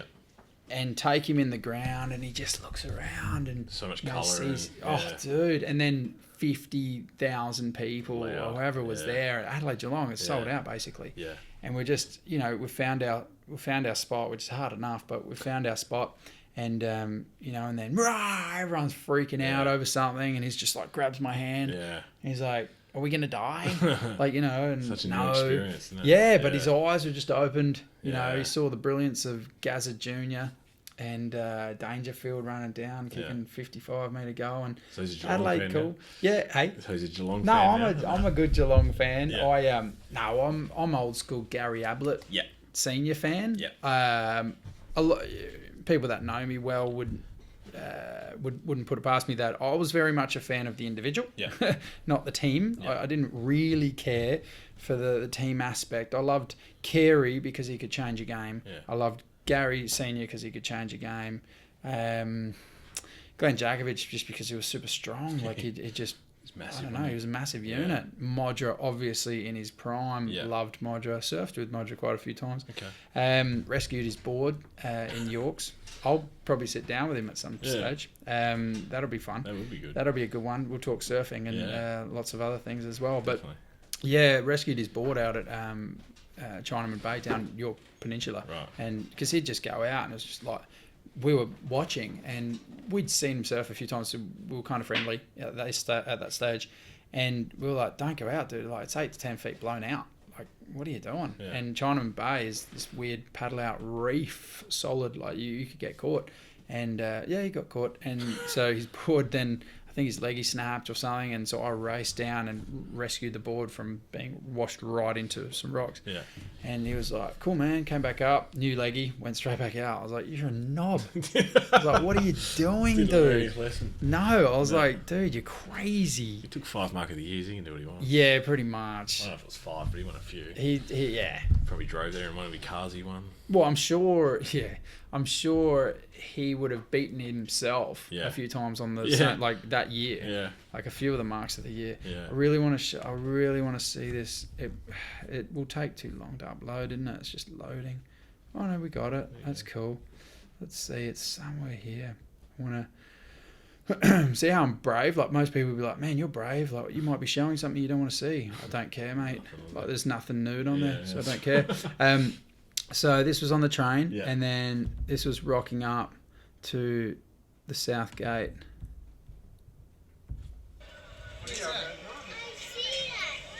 Look at his face. Yeah, he's so pumped, isn't he? Yeah. Wow. Daddy used to take grabs like that. Yes. And I'm like, really? And I'm like, I'm like, you good? He's like, I'm good. That's the biggest thing he's ever seen. It's just boom, like it's the Coliseum. Yeah. I just loved it. That's amazing. For me, I can't wait for that. That's kids, mate. I can't wait. That's the goodness. You know what? I can't wait because that was me. Yeah, You know what I yeah. mean? Oh, Like- dude. I remember Glenelg Oval Yeah. when at half time you got to have a kick. Yeah, got to go on. And there was, fucking think of it. There was a song that they'd play. Oh, I can't remember it. But it was, like not more than a game. It was something Something else. like And that. it was just, Yeah. it's half time of the footy and we'd go Yeah. and have a kick Yeah. and bang, get elbowed. Like take a hanger on someone, Yeah. some kid you'd And have now, no idea. now you go do that, and there's 1,000 footies flying around, and you're like, Oh, dude, yeah. And your knees are hurting yeah, from and standing. you got to bend over and pick up the ball, and you nearly fall over. And It's so man, true. It's changed so much. Oh, it's so true. Yeah, I can't wait to do that one day. Yeah, and I'm like, you having fun? Yeah. Yeah, he's got his Chicken nuggets, Yeah. dude. He's not really sure about the guy behind us. Nah, And then definitely a Crow supporter behind you. yeah, there was something going on. Yeah. And then we took a couple of shots Good spot. of.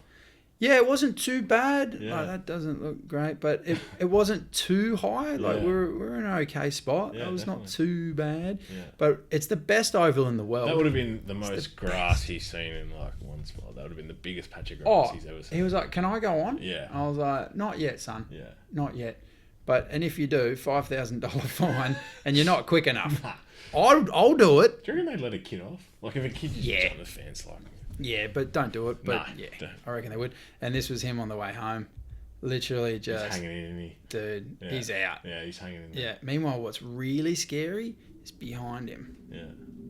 Oh, I'm like, dude, that is eerie. I hope that guy doesn't. I saw that like the other day, not when I actually took it. Yeah. But look, you got all that to look forward to, mate, Yeah, because no, I'm excited. that's what's coming. Yeah. And with the footy, I wanted to talk a little bit about in some of what your posts are. Where are we? Yeah. There you are. There you are. your beloved black and white. Yeah. So that What was this? That was my old man's 50th, Yeah. and that's his Guernsey that he wore when he played at Collingwood. Oh, really? Yeah. Yeah, he played at Played Collingwood. at Collingwood, yeah, for Oh, 2 wow. years. Cool, man. So that was his Guernsey. I dressed up as him for his own 50th. That's obviously Yeah. his hair, Yeah. pretty much. No. I don't know why I wore that. Just to make it, just to basically really ram home that I was dressing like the 80s. Meanwhile, I I saw this. What happened here? You look in trouble, dude. All right, let me explain this one too. Look at the Yeah. roof and look at your eyes. Yeah, so let me explain this one. This was, this is when I was full-time DJing, so I think it was maybe 3 years ago.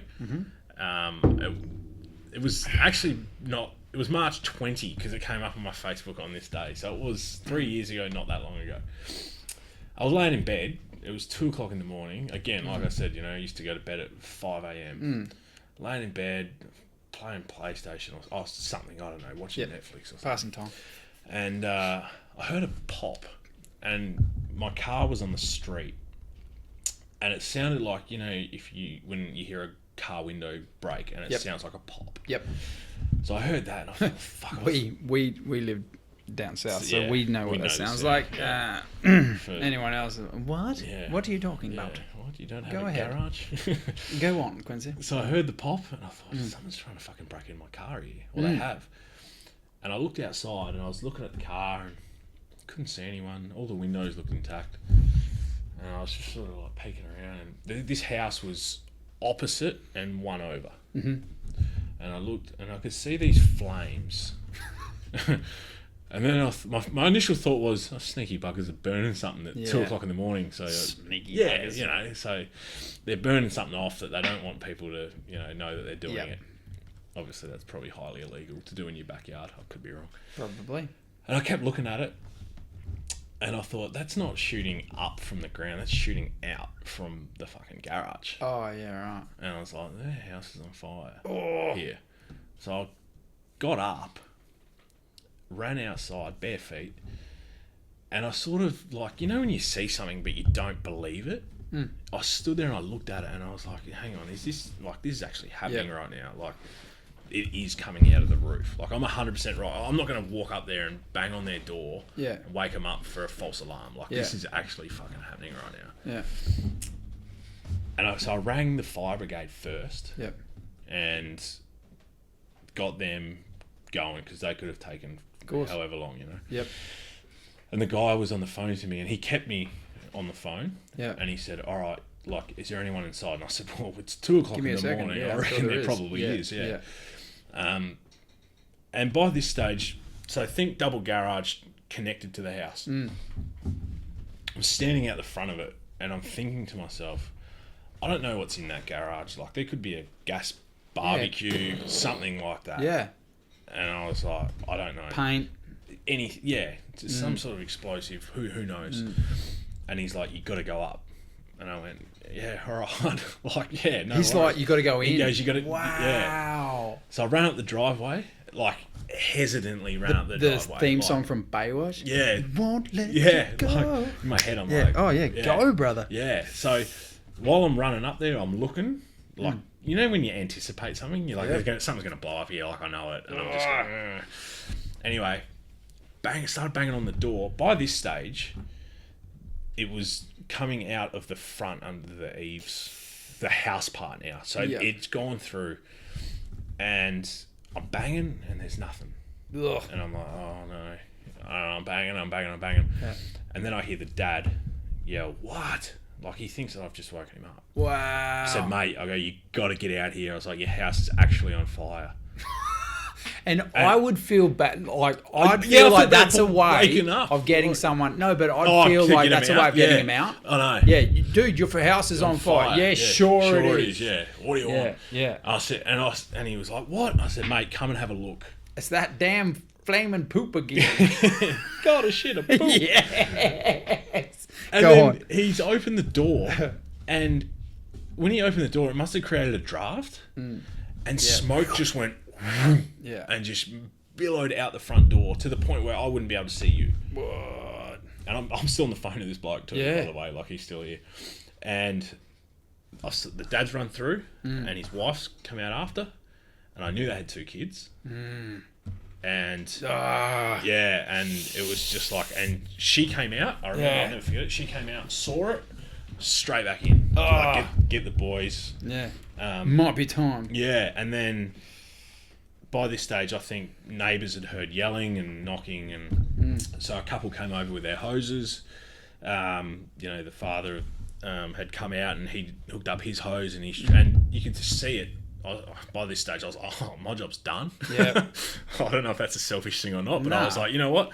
I've got them out. Yeah. Like, they're aware of it. That's all I need. Well, you ain't no CFS every second Sunday. What are you doing? Yeah. So I went back and I stood opposite the house on the other side of the road, and you could actually see orange, like you said, light up through the house tiles, and that was pretty scary.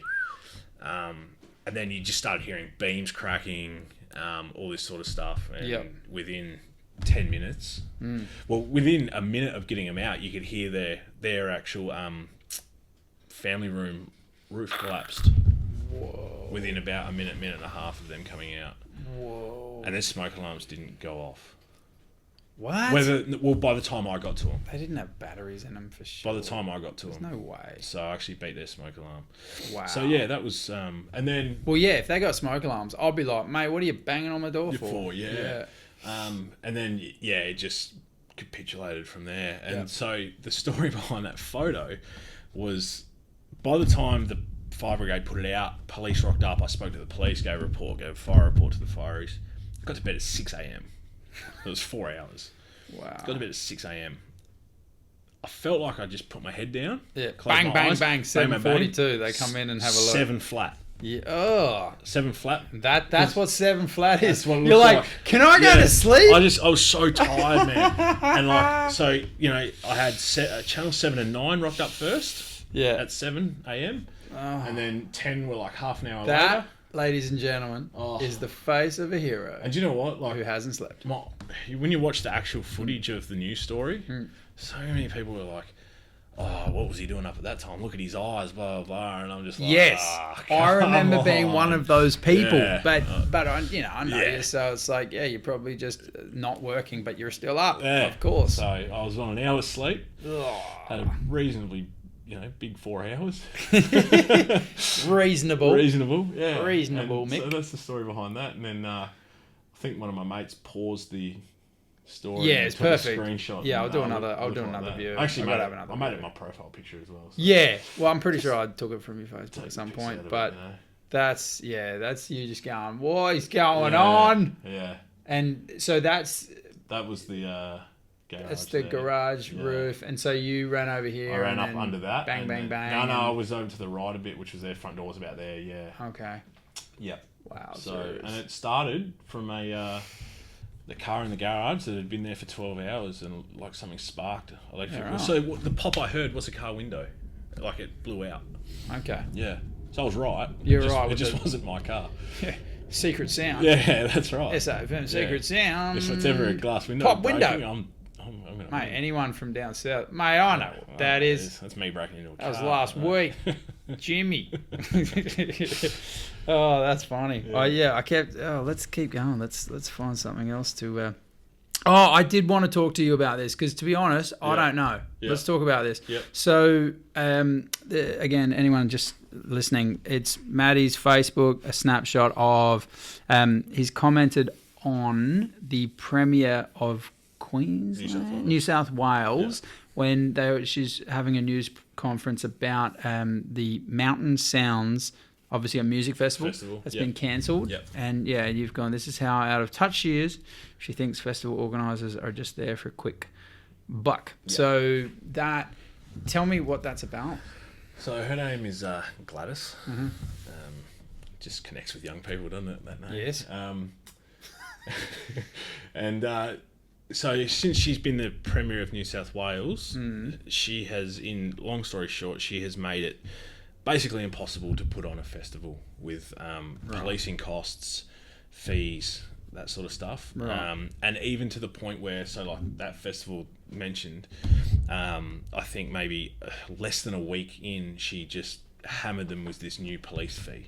And it made it impossible for them to trade. Which is, obviously, yeah. So, and then in that press conference, she actually uttered the words, we need to make these festival organisers that are out for a quick buck.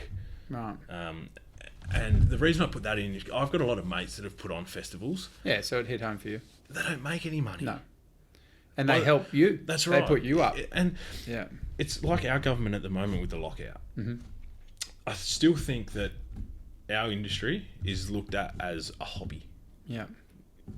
There's some of the biggest, like Flume, for instance, probably one of Australia's biggest exports with electronic music. Yep. He would not be where he is now if he didn't get the opportunities he got in Sydney pre-lockout. Yep. These older people. Yep. I think, they still look at it as it's just a hobby on weekends. Yeah. When people are making good careers out of it. Yeah. Really good careers out of it. But to them, it's just, they don't see it that way. Mm. And so what's your contention that you don't agree? I haven't been to a nightclub in years, mate. Yeah. So what's your contention that there shouldn't be a lockout? I don't think there should be a lockout. Because what time is a lockout? 3. So there's a lockout So at it's 3. no re-entry right. after 3. Which some people will say, 3 o'clock, that's late enough, blah, blah, blah. Right. Which is fine. Okay, that's more than fine. Okay. But the truth is there are people out after 3. Yep. Okay, so if you're out with your mates... Yeah. And you want to hop, skip and jump and they're at Club A, yeah, right? And they want to come to Club B, and they want to come to Club B, or you want to go to Club A from Club B, you can't. And if you don't make it, you're trapped on the street. Like you can't even go in. So all of a sudden, you've gone from being able to go into a controlled environment where there's drink marshals, there's security, to you're on the street, you're on your own. Yep. And if you've got... And you're probably angry. Correct. So if you've got a lot of drunk, angry people that can't get in, it's a recipe for disaster. And the thing is the media love to beat it up. And they say, another fight on Hindley Street. When you see those, where are the fights? They're on the street. On the street. Not in the clubs. So why are we punishing the clubs? Yeah. I'm a massive advocate for it. Because it clubs have adapted here now, but when it first came in, like it shut down a lot of venues. Right. And you look at Sydney, like I've played, there's almost no scene there now. And it's sad. I played in Sydney, a place called Candies. Probably, it used to be like, it's in King's Cross. Sounds sweet. Yeah. It was in King's Cross. Yeah. And I think I played like 1 till 2 a.m. And then I was walking back to my hotel from the venue, and there was Ghost town. no one there, and I'm like, wow, this is our probably most famous city in our country. Yeah. It's dead on 2 a.m. on a Saturday night. Yeah. You go to New York or London, people everywhere all night. And it's They're just like rats. It's everywhere. It's sad, like it is, because I feel like there's better ways to deal with it than just to punish London's these venues. funny because they're public transport stops. Right. The train, Does it really? the tubes. Right. What time? Yeah, like 12:30, 1 o'clock. Really? It's Yeah. crazy, Okay, and so that's if you're their not, contention. If you're not on that, then they're like, done. that's their contention because Yeah. they're like, what? Yeah. And doesn't start up again until 6:37. Yeah. So it kind of encourages. I don't know if they've got a lockout again. Look, I'm kind of on the conservative side, so I don't really care. But to those that do, I can see the point. I'd like to be able to see how they're arguing about it on the other way. But one thing I'm not sure if we're going to agree on, but is the pill testing at events. I'm of the indicator that of the opinion that they're doing something illegal. Yeah. But people are like, yeah, but they're going to do it anyway, so we may as well not let them kill themselves. I'm like, well, yeah, but that's like letting drunk drivers drive. Yeah. Well, they're going to do it anyway. Yeah. Or let my 3-year-old be an asshole to his grandmother. Yeah, yeah. Well, he's going to do it anyway. This might sound really naive on my part, I'm listening. but I don't have an opinion on it. Okay. So I don't take pills. Okay. Do you know what I mean? And so I look at it and I go, it doesn't directly affect me. Yeah. Which that might be really selfish of me, or it might be. Yeah. But it's. Yeah. I thought you would. No, I thought you would don't. because you're in the industry, not Yeah. because of any. I just thought. No, I don't have an opinion. Not in the Do industry. you know what I thought? You're in an industry that is aligned somewhat. Correct. Yeah, I'm not. I'm not going to deny that. One thing I've always thought though is, why don't the cops just sit out the front of the like, does it automatically? I don't know enough about it. I haven't done any research, but when you go in and test them, are you in a safe haven? Like, how does that work? Yeah, and that's what I don't understand, because immune to it the costs. law? I'm sure it's going to cost a lot of money. Yeah, and I'm sure that it's what you test it. Yeah, you're all good. Oh, there's the cop, so lock him up. That's what? right. Yeah, I don't. So that's what I don't understand. Yeah, exactly. Yeah. It's like, we're just going to make sure that it's all good. Yeah. Come with us. Yeah. Constable Bill will take you away now. Yeah, I've never understood that side of it. There must be some sort of legislation to it. Yeah. But, the other, on the flip side is we've got safe injecting rooms. Yeah, we'll see. And again, I then go, I had something. There was a photo here that helped me, I think. Let me have a look. I'll find it. It might help me. I got a couple of funny ones here. Don't worry, it's not going to all be, what's this about? Where is it? I'll find it. Give it a second. Ladies and gentlemen. Growing up in the 80s. Nope, that didn't help me. And nope, that didn't help me either. Okay, but my point was that if it's illegal, then why do we... Because I've never taken drugs, and I've drunk alcohol, but I can count on probably 2 fingers the times that I've ever not been able to drive. But I've never been blackout, but like not being able to drive or something just in case. So I'm not the norm. I get it. All my mates used to get drunk. I get it, and all those things. And pills, none of my mates really got into it. Yeah. But I thought that was the thing about drugs. It was like, it's so dangerous, and there's something about it. Like it's dangerous, so I'm going to do it because it's illegal anyway. Yeah. And the thing is, it's like, we've made every other drug, like heroin, illegal, but then now we've got safe injecting rooms. Yeah. I don't understand. It's almost an invitation, isn't it? Yeah, a little, because then it's like, it's almost like putting a Band-Aid on cancer. Yeah. It's like, no, you really need to either get in there and cut it out or cut it off. Yeah. Either way, it's a cut, and it's going to hurt. Yeah. It's not going to Band-Aid it over. Yeah. The last one I saw was this new initiative in Brisbane where they're going to open up a specific, I guess, in Brisbane, but underground car park overnight so that the homeless can sleep in there. Yeah, and that sounds wonderful. Yeah. I think that sounds great. But I'm thinking about it, and I'm like, so what are we doing for them? Yeah. Mentally. We're not. Yeah. What are we doing for them? We're giving Yeah. them a comfortable space Yeah. to inhabit. To, like, we're not helping them get off the streets. No, it's almost. We're conceding. enabling Yeah, them to be in a comfier position on the street. That's right. And so I'm not going to go down the route of, there could be, murders and rapes and Yeah. suicide and cuts. And no. But just on the side of, what are we doing? Yeah. Are we letting them, are we helping them sleep better? Yeah. And I know it sounds bad, but because it sounds like it could be a great thing. It sounds like it could be a really nice thing. But where's the encouragement for them to get away from that? Well, are we saying that if you're homeless, it's a bad thing? No. Are we saying if you're homeless, good for you, go and do it? What are we saying here? Yeah. Like, I guess they're just saying, well, we'd just much rather them be safer and like warmer or just, I guess, safer. Yeah. But I'm then thinking, is it backed up with a new strategy? Like, yeah, we'll house them a little bit easy, like better for them, and then we'll encourage them to seek help Yeah.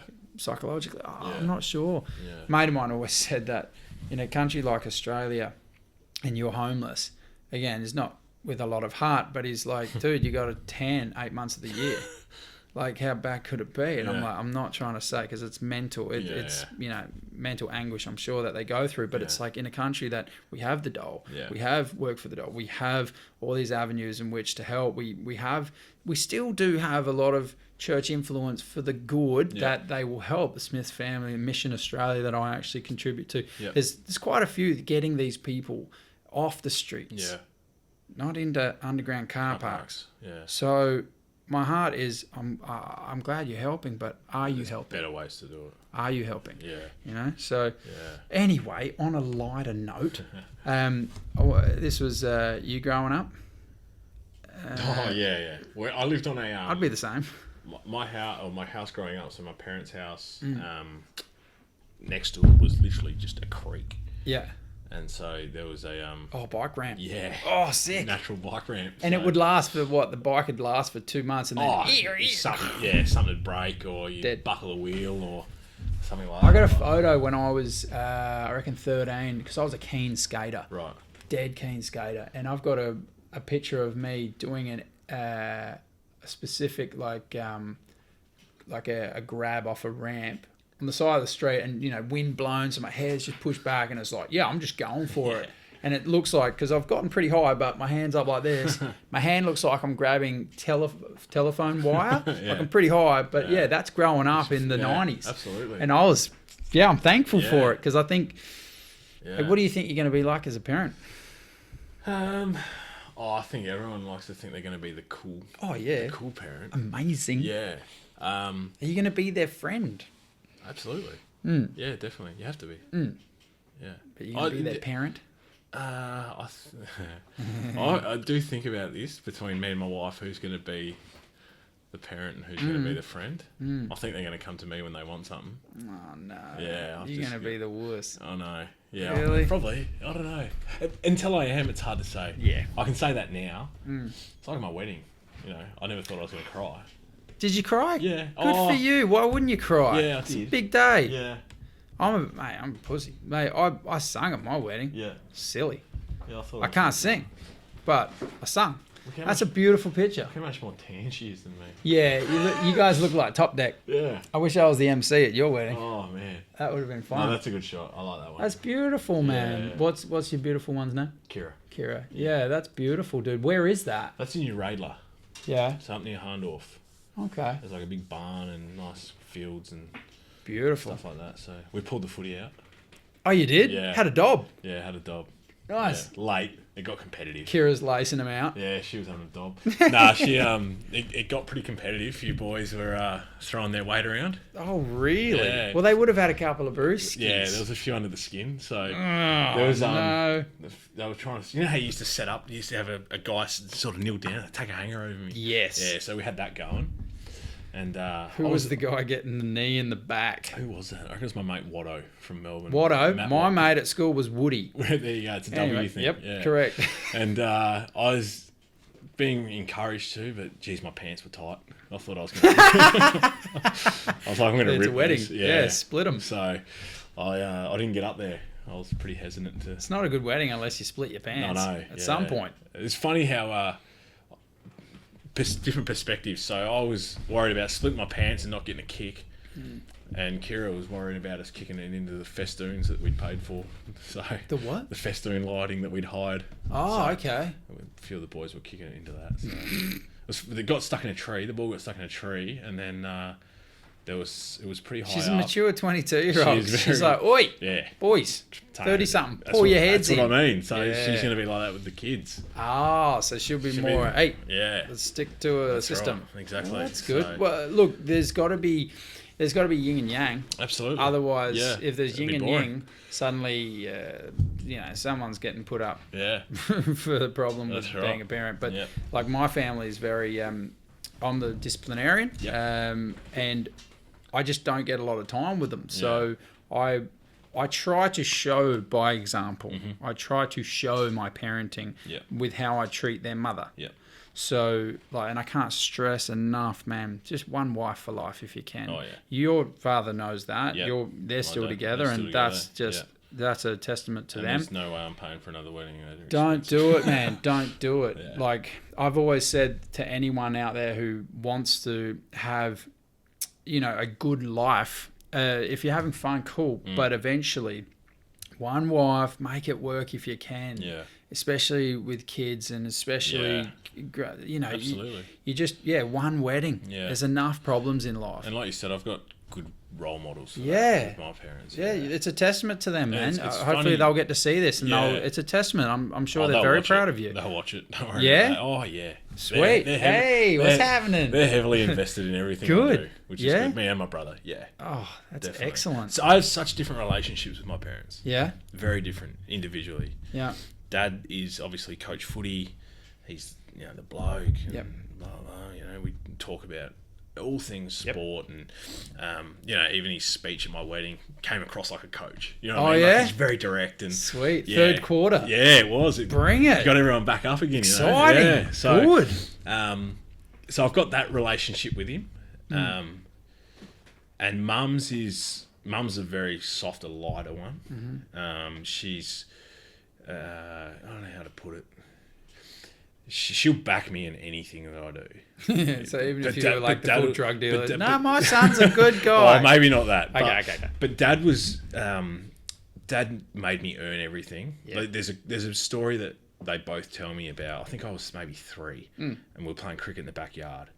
And fucking Dad was coming in off a long run, and he'd hurl them down at me. Yeah. And Mum would say, "What are you doing?" Like, he's 3, and Dad Yeah. would say, "He's got to learn." Do you know what I mean? Like, so that's their Hard but fair. yeah. So and it set me up. Like, it Yeah. definitely did. But that's the difference. Like, Dad's like, no, you got to earn everything you get, and Mum will give me a chop out where she can. Yeah. And it's so funny. Like, so we go back to the footy and the Collingwood thing. Like, that's my mum and me. Like, that's sort of our thing. Yeah. The footy. We try and watch most of the games together. If not, we'll definitely. No, I called her. That's gold. Called her this morning. We broke down Saturday night's Collingwood West Coast game. You know what I mean? Serious? So yeah. So one of the most special moments of my life was last year, and we got to go to the grand final together. And it was just Mum and I sitting together. Dad had another ticket with another group of mates, and yeah, it was funny because the tickets that my mum and I got were off of a West Coast member. So we were smack bang in the middle of a West Coast perfect. bay of supporters, literally in the middle. Like, I'm talking, we had 10 that side and 10 that side, and that was all right. We had each other. But I remember sitting there even before the game started, and I'm an emotional person, right? And I don't hide that ever. And there was times, like, pre-game, I was fighting. When you fight back to you, like, you welt up and you hold them, and because I would look at her and I would look around where we were, and I would just go, "This is like our thing." So and, good. And I'm here with her, and I'm experiencing this with her, and this is the fucking best. And I reckon I probably had like 4 or 5 of those moments just before the game. Oh, really? You know what I mean? Like, I was just looking at her and I was like, I've waited for this for 34 years. And then this is the sort of person she is. she's mad Collingwood too as well. Like, you know, she's right into it. And obviously the Pies lost. Yep. And Tough too. It was in the last. yeah, it was. And the guy kicked it on a bloody angle. Yeah, it was a good kick. And after the game, we stood up, and I looked at her, and she started crying. I started crying. And then it wasn't until we got home, or back to, you know, where we were staying that night, and I found out that she started crying because she felt bad for me. Yes. Not because they lost, and she was upset about that. She knew how you would feel. She knew that. Yeah. So that's the kind of person that my mum, and that's our relationship. Yeah. No, she's a special woman. Definitely. That's awesome. Yeah. That's awesome. I take a lot from her. Yep. Yeah. Yep. I want to show you a quick second of where did I'm still learning how to do all this stuff, man. But just this is my son, Yeah. 3, Yeah. and he's learning how to hit a ball Little at the one's back. not interested either. No. Nah, Not he's yet. so me. It's not funny. Leo's more his mum, Right. but he's so me. He's got characteristics of me. Okay. Like he'll just get really angry really quickly. Yeah. Whereas Connor, the little one in the background, Yeah. he's just chilling. Mm-hmm. But it's hilarious. And I was like, watch out for your brother. No, right? Watch this. And then watch this. Oh no. Yeah, watch out for your brother. This is reminding me of a golf accident I had. And he's like, oh, I gotta go. All right, watch this. Frick me. Watch this. Chin up. Just stand naturally. They take it so literal. Throw the damn ball. Throw the ball, woman. That's a personality. His head.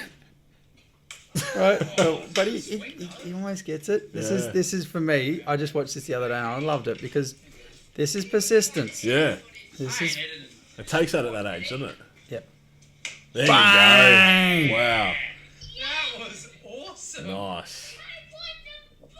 Yeah, all right, mate. You hit it 1 out of 4. That's what I mean. Hard but fair. Yeah. Let's go. Yeah, that's my point. That's my point. That's what I'm saying. That's what I mean. I'm Yeah. like, that's my parenting. Like, Yeah. she's like, baby, go easy. Yeah. I'm like, see, 1 out of 4. 4. Yeah. Come on, champ. Yep. Don't be such a, Absolutely. you'll be right. We'll get there. Yeah. Parenting is fun, man. I'm It's excited. fun. They're a little you, and Yeah. you just, it's good It's a fun. challenge, yeah?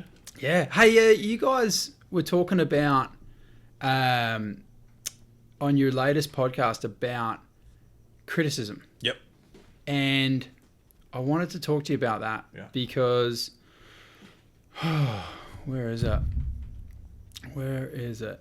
So a couple of things. So this was obviously in the news. Yeah. Obviously that's the young lady footballer for the Adelaide Crows, and it's an amazing big kick. But people are like just idiots are sexualizing it, obviously. And Is it's that, like, is that what it was? yeah, Because apparently they were sexualizing it, and you're like, dude, are you serious? Yeah. Who cares? She's wearing football shorts. Yeah. Like, honestly, girls wore worse than that to the ground. yeah, Like every Sunday. I thought the initial blow up was because I didn't take much notice of it. I thought the initial blow up was people saying it's just a stock standard kick. Like, why is that photo so good? Oh, That's what I thought people were sort of. Oh, maybe that was the initial. Maybe it and then was. people were like, oh, Yeah. One thing that annoys me about people is when, and to thine own self be true, is hypocritical. Yeah. It just does my head. I think people hate politics, people hate religion, Yeah. and then people hate hypocrites. Yeah. And normally Yeah. they're within the 3. the first two. And I mean, the tattoo the guy got Yeah. looks like a mullet. Like, don't even it looks like one of the Richmond players or something. You know what I mean? Like that's Yeah. not a good tattoo. Like, and all the boys got on there Right. and went, "Dude, who's your tattoo artist?" Like, I'll be spewing for the tattoo artist because Yeah. he didn't get a good rap Didn't tag on him. that. But yeah, so I was like, well, they kicked off a huge fuss because guys were being dicks yeah. and just going, "Oh, you have a look at that, Yeah. mate, I'd give that." So then I had a look at this one, because they brought this one into interview. Yeah, I you saw can't this really, one. you can't really Yeah. read it, but they're all girls, and they're like, I want to touch that. Yeah. It's a shame about the underwear. I want to get Yeah. in it. Deck me. Yeah. Deck me. Yeah. What's that That mean? meant like knock someone out back when I was a Back kid. when I was, that was Back and in then my day. can almost see up the shorts, and Yeah. then some other chick says boink me, which is a word I haven't heard in a long time. No. And I was watching one of the mainstream, shows, and of course in the morning breakfast show, he was like, "Yeah, this is interesting. Yeah. Like, what do you think, girls? Oh, well, yeah, but men don't take it the same. Like, right. Well, hang on. Yeah. We're speaking for her Yeah. when we're like, she might get upset about it, or she did get upset about Yeah. it. Some women don't get. Some women are prostitutes. Some women are strippers. Some That's right. women objectify their body all the time. Yeah. And then for him, how do you know he's not going to take it? Yeah. How do you know he's not going to go home and go, oh man, I'm being objectified? Yeah. Who knows? Yeah. You might. You don't know, do you? You don't know. Until you know. But they're like, oh, but he's a man. Da, da, da. And I'm like, hang on. I don't like rule for thee, but not for me. Yeah. I don't like that. Yeah. The old hypocritical Yeah. thing. The other thing was Erin Phillips. I mean, she's amazing. Yeah. She's amazing. Yeah. Didn't she play basketball? She did. She played in the WNBA. Yeah. And so who America. for? Couldn't tell you. In America? Yeah. Yeah, She right. played in the American League. Yeah. Yeah, and then definitely. I heard you guys talking about it on the show, Yeah. and basically you're saying that she's an amazing athlete, Yep. crossover to AFL as well, but they're trying to name the medal, Yeah. even though she's won it Well, twice. they're throwing that up in the air Yeah. at the moment. Yeah. Yeah, I think in my opinion on the DeBro Show, as it's my show, Yeah. I would say that it's awesome what the girls are doing. I think it's awesome. Yeah. That's it. Full stop. It's awesome. Okay, now if you want to talk about comparing, why are we comparing it to men's? Let it be its own beast. Let it be its own beast, man. Yeah. Why are we comparing it to the men's football? Yeah. Like, oh, we got 50,000 at the grand final. Yeah. No one paid. Like, don't compare. Yeah. Like, don't say things like that. Just be like, yeah, it's awesome. Awesome. Because it Yeah. is awesome. Yeah. Don't compare it. Yeah. Like, it's just awesome in its own right. Yeah. Why compare it to men's? Like, I just don't understand. Like, because I don't want to compare a woman's ability at football to a man's. I don't want to, because it's not fair. Yeah. Like, it just isn't. And people are like, what, you're saying women aren't as good as men? Yes, it's my show. I can say that. They're not as good as men. They're better at some things, and they're better than some, I'm sure. But at that level, no. So, in my humble opinion, she's amazing. And in due course, Yeah. and you were talking about Charlie, Yeah. as in the Brownlow. Brownlow, Yeah, I'm yeah. sure it wasn't named Charlie Brownlow when he was still getting 2 votes. Charlie Brownlow. Yeah. Like, Wins his own award. C. Brownlow, Yeah. 2 votes. Yeah. Like, that's not going to work. Yeah. So I'm sure it's not going to be. I'm sure they'd have to wait on it. Yeah. And they're just. I think they've just seen some hype. Yeah. And they're true. like, go, We've got go. to make these moves now. It's like if, Yeah. like, oh, get an Instagram, get a Gotta Twitter, get gotta a. let it evolve. Yeah. Yeah. Give it some. Yeah. Because it Give it some will. time. It will absolutely take its own And it's course. only going to get better. Yeah. I think they're very short sighted. Yeah. I think they're not thinking that in the long term. And if you're not thinking long term, then what are you doing? What are you doing it for? Yeah. If you don't think they have enough, like, or there's enough women, or there's enough competition. It's kind of what Jared and I touched on in our show was it's seeing Erin Phillips do this and, Taylor Harris stand up for herself and etc. It's going to open the door for so many more girls to go and play, 100%. which is only going to be good Correct. because you're going to find some serious talent out of that. Yep. And like Jared said, there's a platform there now that if his daughter grows up and wants to play Aussie rules, right, she can do it from a young age, which means by the time she gets to 17, 18, 19, 20, she's going to be a gun. Yep. You know what I mean? Because there hasn't been women's footy. A lot of these girls are playing for the first time Yep. now. They haven't played since they were, 2, 3, 4, 5. Yeah.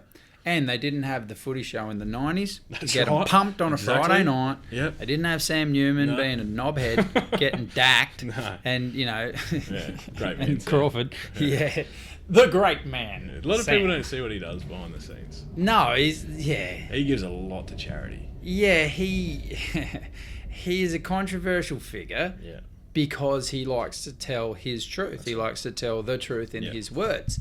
And yeah, people don't want to see No. that because it doesn't fit the narrative. That's right. So they're like, no, I choose not to see what good he does. Yeah. I choose like street talk, dude. Oh. One of the best things funny, man. ever. He couldn't do that now. Nah. You can't do that now. You can't go down to Footscray No. and talk to the, hey, you going, legend? And he's like, yeah, pretty good. You going? What are you doing tonight? Yeah. You just can't. No. You can't do that in this day and age. And It's a shame. yeah, well, and that's why I loved growing up in the 90s. And I love doing that type of stuff. What was another one? There's me, boys. The Egg Boy. Yeah, Egg Boy. Egg Boy. I saw that you commented on that. I saw you were like legend. And I didn't mind it. yeah, I get it.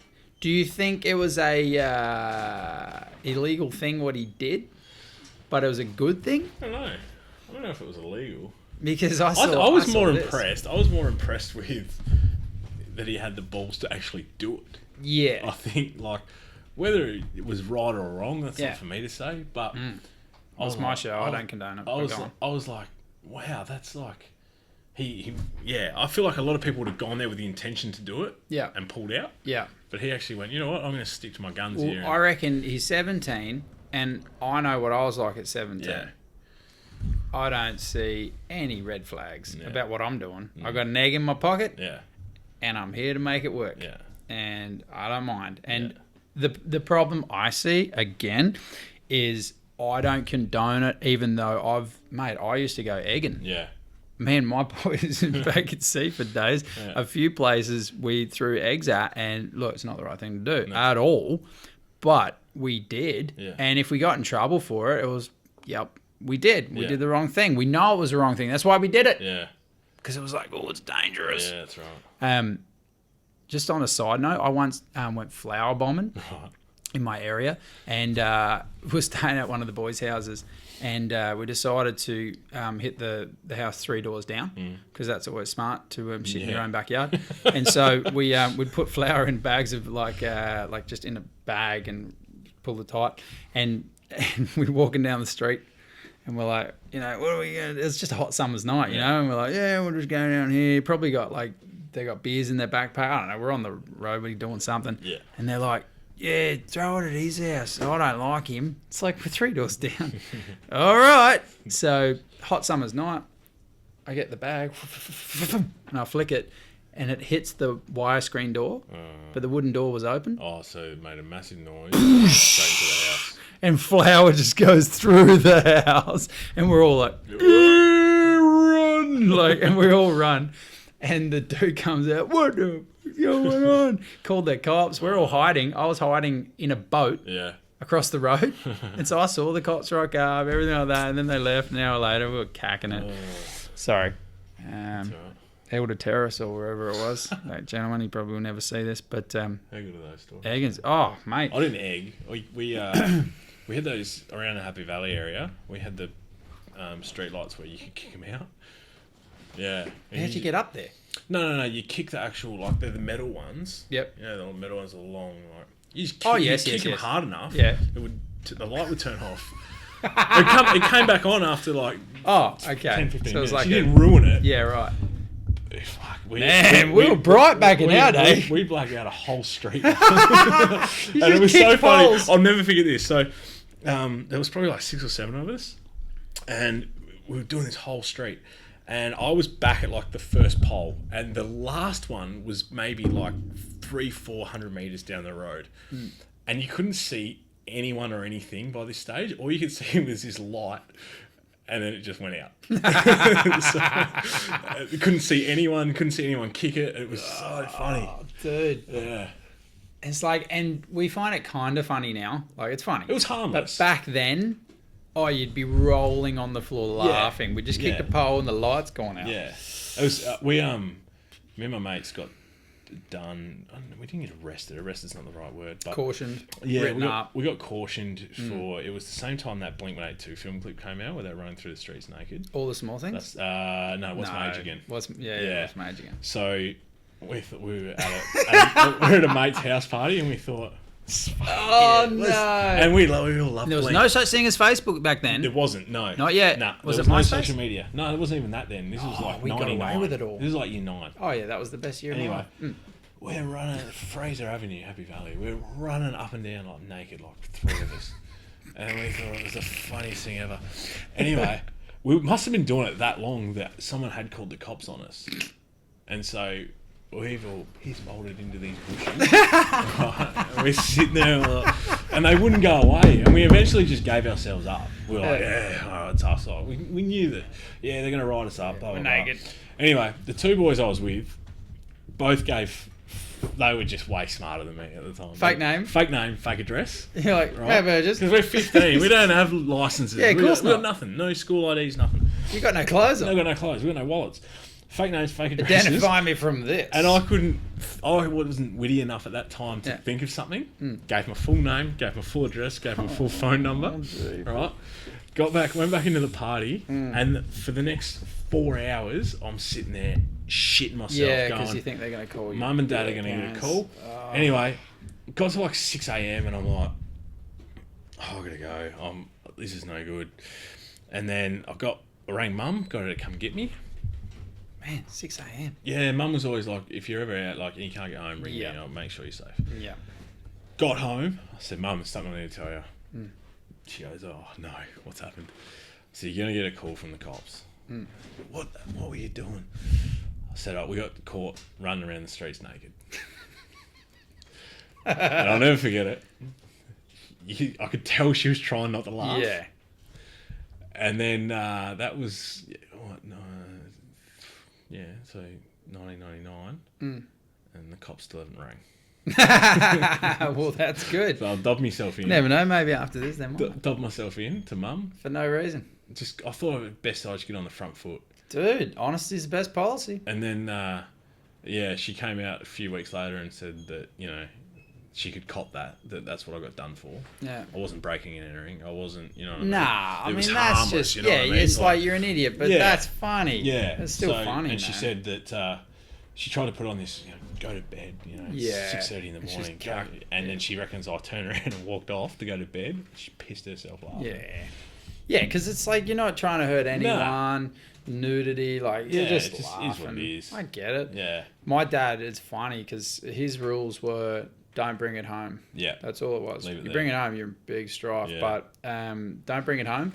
And if you don't come home by 2, don't come home. Right. And it was never call me. If he was like, if you're gonna die, call me. Call me. Yeah. Other than that, I don't want to know. Yeah. You got yourself into trouble. Get yourself out. Yeah. And there'd be a few times where it'd be like, I'll just go and sleep at a mate's or whatever it was, and I'd just get home at 8, 9 in the morning, and be like, "Hey, Dad," and he was like, "Hello." I'm like, "I'm just going to my room." Yeah. He's like, "Sure, yeah." And sleeping for the next 4 or 5 hours. And he's like, I knew the rules. Yeah. I knew what the rules were. Yeah. So I was like, all right, well, I can dance around the rules. Yeah. But absolutely. Yeah, I never got him to come and get me. I was like, I didn't do it often. Nah. No. But with the story, I was like, when you were saying, oh, yeah, 14, 15, 6 a.m. I was like, you what? Yeah. No, the party wrapped up. I was meant to stay at a mate's. Yeah. At whose house we were at. And I was laying there and I just couldn't sleep. I was just playing on my mind. I'm like, I've got to go tell her. Oh, yeah. You know that's I mean? the guilt, dude. Yeah. I so remember that. And I'm trying not to put that on my son, my 3-year-old. You know what I mean? That fear of, no, Dad knows. I wanted, like, we're talking about what sort of dad I'll be. Yeah. I want to be that dad where they can come to me with literally anything. Yeah. And I'll be fine with it. Yeah. As long as they come to me with it. Yeah, it's when I find out. It's when I find out stuff that they're. Yeah. It's a fine line though, because you want to bring them up well. Like, I don't know if you've heard of a guy, Dr. Jordan Peterson. No. There's 12 rules for life. No. Okay, well, basically, just a psychologist that's gone boom. Yeah. Like everybody knows him, other than you. Yeah. But apparently, he's doing tours and book tours, and it's called 12 Rules for Life. And in there, there's a couple of rules that state, don't let your kid do anything that you don't agree with, because otherwise, you got to stamp that out real quick. Yeah. Let me find it. So, where is it? Next one. Yeah, do Oh, not let yeah. your children do anything that makes you dislike them. It's Yeah. your job to ensure your child is properly socialised and knows how to speak to people. Yeah. Do not parent from a place of fear. Be Yeah. proactive. Yeah. If your child behaves inappropriately, pull them up on it immediately. Yeah. And yeah, a lot of what I do is I want my kids to be able to go Yeah. and be Yeah. and represent, because without Yeah. fail, people will go, that's Ruben's kids. Yeah.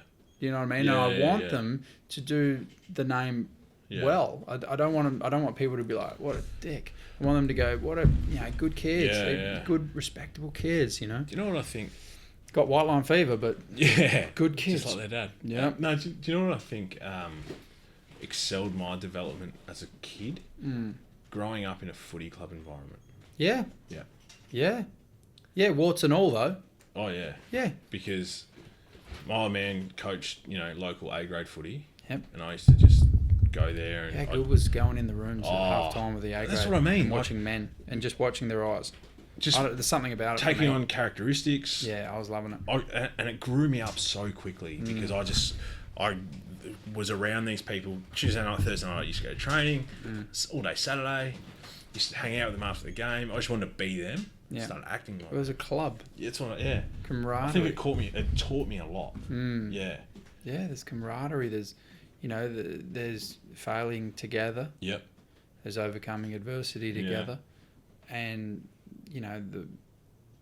the winners spoils together as well at times. Depends on the club That's you right. associate with, but Yeah. like if you're Port Elliot or something, Hack 'em. Hackham, yeah, Huntfield High, but Can't yeah. dress up Hack 'em, can you? Shit, mate. No, you can't. You can polish a turd. That's right. Hey, speaking of a turd, this is what you got to look forward to when you're a dad. Oh, I haven't shown this picture yet with anybody. Okay. I want to show this picture. So this is a human turd. Looks like a dog one. Dude, that's out the front of my house when my kid was 2, Yeah. maybe 1.5, 2. I don't know what Leo was. And I'll show this at his 18th or something, I'm sure. But yeah, dude, that looks like a dog turd. Yeah. And he literally went out there, and he was quiet. Whenever kids are quiet, you go, something's up. Yeah. So you got to know. And I remembered going, where's Leo? Oh, he's out the front doing something. All right, I'll come. And then he came back in and it was all smiles. Yeah, it was all right. good. And he wears nappies. Yeah. Or he was wearing nappies. And I was like, he had this weird look on his face. So I thought, I'll go out and have a look. And I go out and I look and there's that big turd sitting right there. And I was like, is this real life? I was like, are we just for happened? real? Yeah. Did that just happen? Wow. He's literally because could you imagine walking past my house at the time when he's going, I'm going to pull down my nappy. Not do it in my nappy, pull it down. Yeah. Which way was he facing? Defeat the purpose of Either that. way, it's not good, but No. he's probably got his ass towards people, right, yeah. and he's just laying the cable. I've just bought a new puppy. So There's Ruben's kid. I'm used to picking up shit at the moment. So Oh yeah, well, what kind of a dog? Italian Greyhound. Okay. Tiny. Yeah? They're miniature. Yeah. They stay right. small too. Oh, well, that's good. Yeah. Everyone keeps asking me when it's going to race. You either don't get it, Yeah, or, no. or it's a terrible joke. Yeah, it's not. Yeah, and so it's really small. Really small. Yeah, right. Yeah. Tiny. I've never been a pet person because I guess I'm too selfish for my own time, and I don't know. We got fish, and I think I feel bad. Yeah. Like dogs, I get it because you play in that. Yeah. Fish, man, I feel so bad. Yeah, it's so confined. Yeah, but Yeah. my wife's like, no, I'll make the tank real pretty with a nice, like little branch for it, Yeah. and everything. And I'm like, goldfish, I've got a memory of like 6 seconds. Yeah, they don't know where So the they are. goldfish is like, oh, this is nice, and Yeah. then put it. Where the fuck am I? What? Well, who are you? Oh, this is nice. Put it like every 6 seconds. Real life Dory or whatever. Yeah, Dory. Yeah, exactly. Yeah. Yeah, no, yin yang, mate. Yeah. Parenting. Yeah. And so it takes its toll on you. Yeah. And so, where do you see your podcast going in all its glory? What do you see for it? Oh, hopefully it has a decent lifespan. Yep. I think the best thing with us is we've gone in with no real expectations. We're just going to have a bit of fun with it, and the format could change 5 or 6 times in a few months. You know what I mean? We're just Yep. going to roll with whatever's natural. We're going to get some guests on. Yep. So we might get some current footy players on, or Yep. A-League players, or something like that, and that way it sort of breaks up the monotonous Yeah. behaviour of just having us two. Oh, but you guys are entertaining. Like that's what I mean. I listened. Yeah. And that's why with my show I wanted a little bit of vision and sound. But I thought it was entertaining enough that, and it's not long as short. No, like I was like, 27 yeah. minutes, 30 minutes. I was like, that's cool. Yeah. And because it's podcast that you can just listen, that's fine as well. Yeah. I'll find with this, it'll be a lot more, like I'll just put it up in one version. Yeah. But then there'll be chop of different, Sure. with different highlights and different things. But I think you guys are onto a good thing. You guys love your sport. Yeah. That's shit. You guys love your sport. Oh, this is a funny for you. Surely you like this. Yeah, that's clever. I love that. I love funny, clever stuff like that. If anyone's just listening, a butterfly has been pulled over by a cop, and he shows his photo, and of course that's of him as a caterpillar. And he's like, "There's an old photo." I laugh too hard at that. I love puns. I laugh too hard at that. I'm a pun person. And a dad joke. Yeah. As well. Yeah. Dad jokes. I love a dad joke. Oh, you'd be great. Yeah. Oh, National Tiles. Didn't you make that famous? Nah. What's that about? So, Hello. Frank Walker. Hello. Yeah. So what I did was A mix-up? I took a couple of songs that have the word hello in it, and then cut the original one out and put Frank's in. Yeah. You know, like there was one I heard one that was is it Lionel Richie? I just called. Oh yeah, to say hello. Yeah. Yeah. So did you do that? I didn't do that one. No. Oh, okay. No. But I've seen that one. And then when Adele brought out her song, yeah. Hello. Oh, hello. Yeah. Hello. Yeah. Oh, that's perfect. I was at my mate Andrew's wedding, and his now wife's dad spoke, and you know weddings are just beautiful and all different, and they take different turns. They really take turns, and it really depends on the speaker, and of course, her dad just from the heart, and it was just lovely, but it was soppy, and I was like, and then. All right, next up, we're going to have Ruben speak. And the crowd was just like, and I see it as a crowd. Yeah. He sees it as his friends. Yeah. And I'm like, so I literally got on the mic and went, hello, Frank Walker from National Tiles. Like, and everyone was just cacked up laughing. I was like, start. I'm trying, you got him in your pocket early. Straight away, boom. Everyone's like, awesome. Like, he's an idiot. Yeah. It was good fun. I just wanted to have fun with it. Do you remember Brendan Walsh? Remember Walshy? Yeah, I know the name. Westies days, played at, he's from Kangaroo. Yes. So he was my best man. Ah. And he's a very shy, unassuming person. Yeah. And his speech brought the house down. Oh, yeah? Classic. Because he was so, like, it was introvert. So he had this, like, awkwardness about him, but the content was fucking unreal. Like, it was so fun. There was one joke that he was banging on about. Because everyone just, you know, I was a tall kid, like I was a bit of a man child. And he told this joke. He said, we first met in year 7 at Sapsaza Footy. And I remember getting to the first training and just kind of seeing this kid walking around, and I thought, fuck, that must be the coach. And you're a big kid. I legitimately choked. I was laughing that hard. I think it was because I didn't see that coming. I didn't think he had that in him. So he was pulling out jokes, but it was his truths. But the truth is funny. That's funny. Yeah. So he was he smashed it. The funny thing was I was his best man 2 months before, and I went really light on him because I knew that I was like, if I fucking stitch him up here, he's gonna get me tenfold. Yeah. He did anyway. So unfortunately it didn't work. Good. But everyone was happy. Never forget it. Yeah. Great day. Ripper. Goes so quick. Yeah. My advice to anyone getting married is just remember yourselves. Yeah. Don't like everybody's there. They're getting a free meal. Yeah. They're fine. Yeah. They're catching up with everyone else. Right. It's good for them. Just I remember saying to my wife, because I got this advice given to me, and I remember looking into her eyes and just saying, "This is cool, huh? Like, this is cool. Yeah. Let's take this in. Yeah. Let's look around and go, everyone's enjoying themselves. And the best this is our moment. The best thing is like everyone that you care about is in the one spot ones. Yeah. Together. You realise who you don't like. Yeah. Real quick. In the lead up. Yeah. You realise, you go, nah. Yeah. Yeah, nah. Not doing it. If you got to pay for them, not doing it. I deliberately stopped making effort with people. Yes. From about a year out. just to make sure. Just to see if they came back. to see if they would make the effort with me. Yeah. Yeah. Huh. That's a good way of doing it. Yeah. So yeah, you realise who your real mates are. Yeah, absolutely. Yeah. So I made a pretty conscious effort of that. Yeah, my wedding was funny. We were barefoot the whole day. Really? Yeah.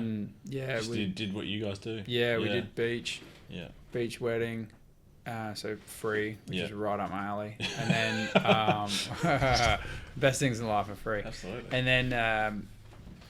And then the reception was at her family home, so a good tax write-off for her father, I'm sure, which was good. And then everyone was, I was barefoot then as well. It was a stand-up, like it was just a few like music playing in the background, everyone having a dance, couple speeches, an impromptu song of Unforgettable, that I sung 2 bars very badly, but it was for her. And it was weird. I never thought I was ever going to do it, and the morning of, the song came in my head, and I'm an old romantic, so I was like, it's unforgettable. And it's because the line that it's unforgettable, like that you feel the same way too. Like it's humbling. You know what I mean, when you meet that special someone. Definitely. I did have that photo. I do want to show it. It's a brag, but that's where I proposed. Nice. That's where I proposed, and it looks like really kind of like postcardy weird, but these people here were like, oh, they're going to do it, laughing. But what happened was I met some people when we were taking photos at the Eiffel Tower. Yeah. These Aussies, like, and Aussies over there, you're like, oh, Aussie, sweet. Because everyone in France are like, simple play. Yeah. They don't want to talk to you. Yeah. So I was like, oh, we'll take photos of you. You take photos of us. Sweet, cool. Where are you from? Perth. Excellent. Yeah, we're on honeymoon. Oh, sweet. We're on our anniversary. Sick. Yeah. And then it's like, all right, catch you later, pal. And as we're walking, I'm like, why don't I do it now and capture it? Yeah. So I went, I think he knows, Brad or something. And she was like, what? I'm like, I'll be back in a second. Just give me a second. And so I went back and I went, oi, can you come and grab my camera from behind me and then come around from the front and take photos of me proposing? And he was like, awesome. I'm pumped. And I'm like, all right, sweet. So I walk back to her and I go, all right, let's take one more photo. And she's like, and the best is always when you're trying to do something romantic. No, I'm hungry. Yeah. I'm like, frick me. Are we going to have a domestic just to get this done? And she's like, no, I'm really hungry. I'm like, well, the sun's going down. One more photo. And she's like, all right. And the guy's come out and he's grabbed my camera. And then I'm like, but you have the camera, I'm pretty sure.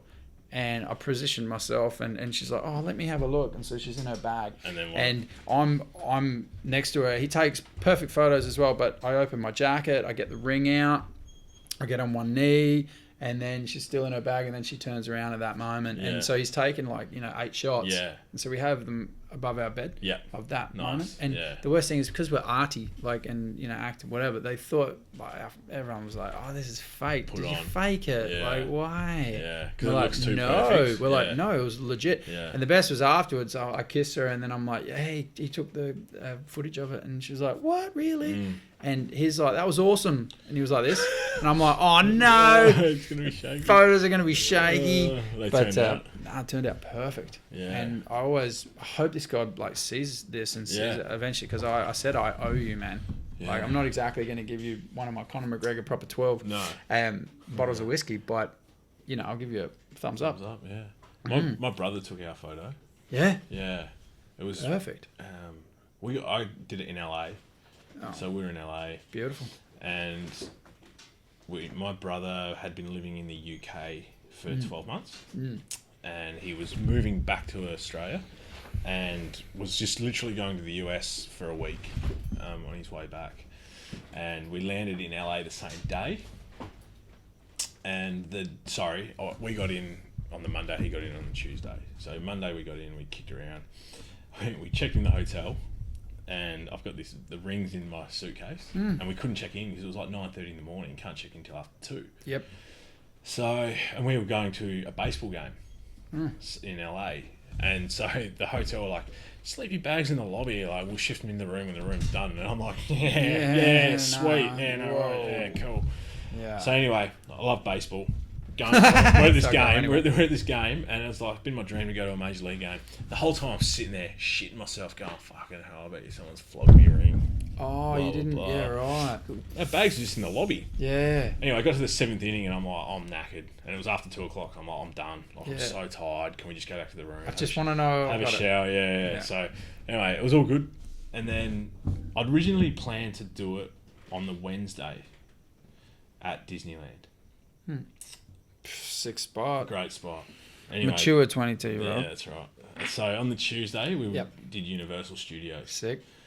And I'd struggled all day walking around trying to carry my wallet, my phone, like, you know, my travel pack with my travel Didn't have a money. little fanny bag or whatever they call it. Yeah, so I was Bum bag. my phone, my GoPro.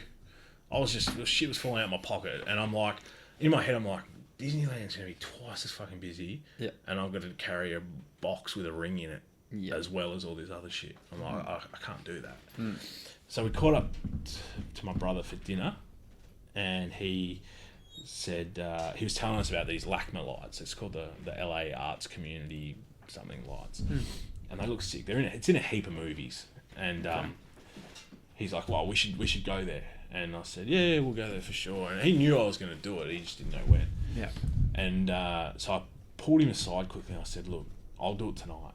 All right, it'll be perfect. You Sick. can take the photo. All we need to do is just swing past the hotel. I've got to get the ring.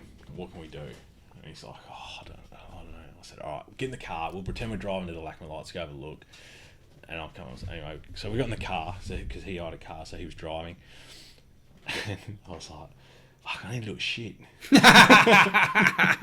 Nervous poo, bro. Can we stop off at Yeah, the room? I nervous didn't poo. have to. I just said that so I could go back to the room Oh, to get the sorry, ring. right. Yeah. Good one. I like it. I was like, "Oh, I'm gonna do a shit. Can you take Natural. Can you take me back to the room?" And Kira was getting tired because we're still on Australia time. We'd only been there for less than a day and a half. She's like, "Oh, hurry up! Oh, you're gonna take Standard. forever." Yeah. I was like, "Oh." So I ran in, got the ring, put it on a jumper. We kicked around, same sort of deal. I was like, I had my phone. I was like, "Oh, Ryan, I'll get a photo of you and Kira." Bang! I was like, "Kids, get a photo of me and Ryan." And then, I was like, "Oh, Ryan, get a photo of me and Kira." Beautiful. Bang! Went down. Lovely. And she's cut though because we've been walking around Universal Studios all day. Oh, so she's not looking She's dressed like a perfect boy, she and- reckons. Oh, okay. she She's had not primmed She and had the proper. shoes on. She was wearing a hat and baggy t-shirt no. and stuff like that. But it doesn't really take away from the shot. It's an unreal No. shot. So That's fantastic. yeah. So that was the. Is it on your Facebook? Yep. Where would I find it? You you find it reckon? in my are mobile uploads, I reckon. Where are we? Top one. So I just go. Yeah, go that one. Go photos.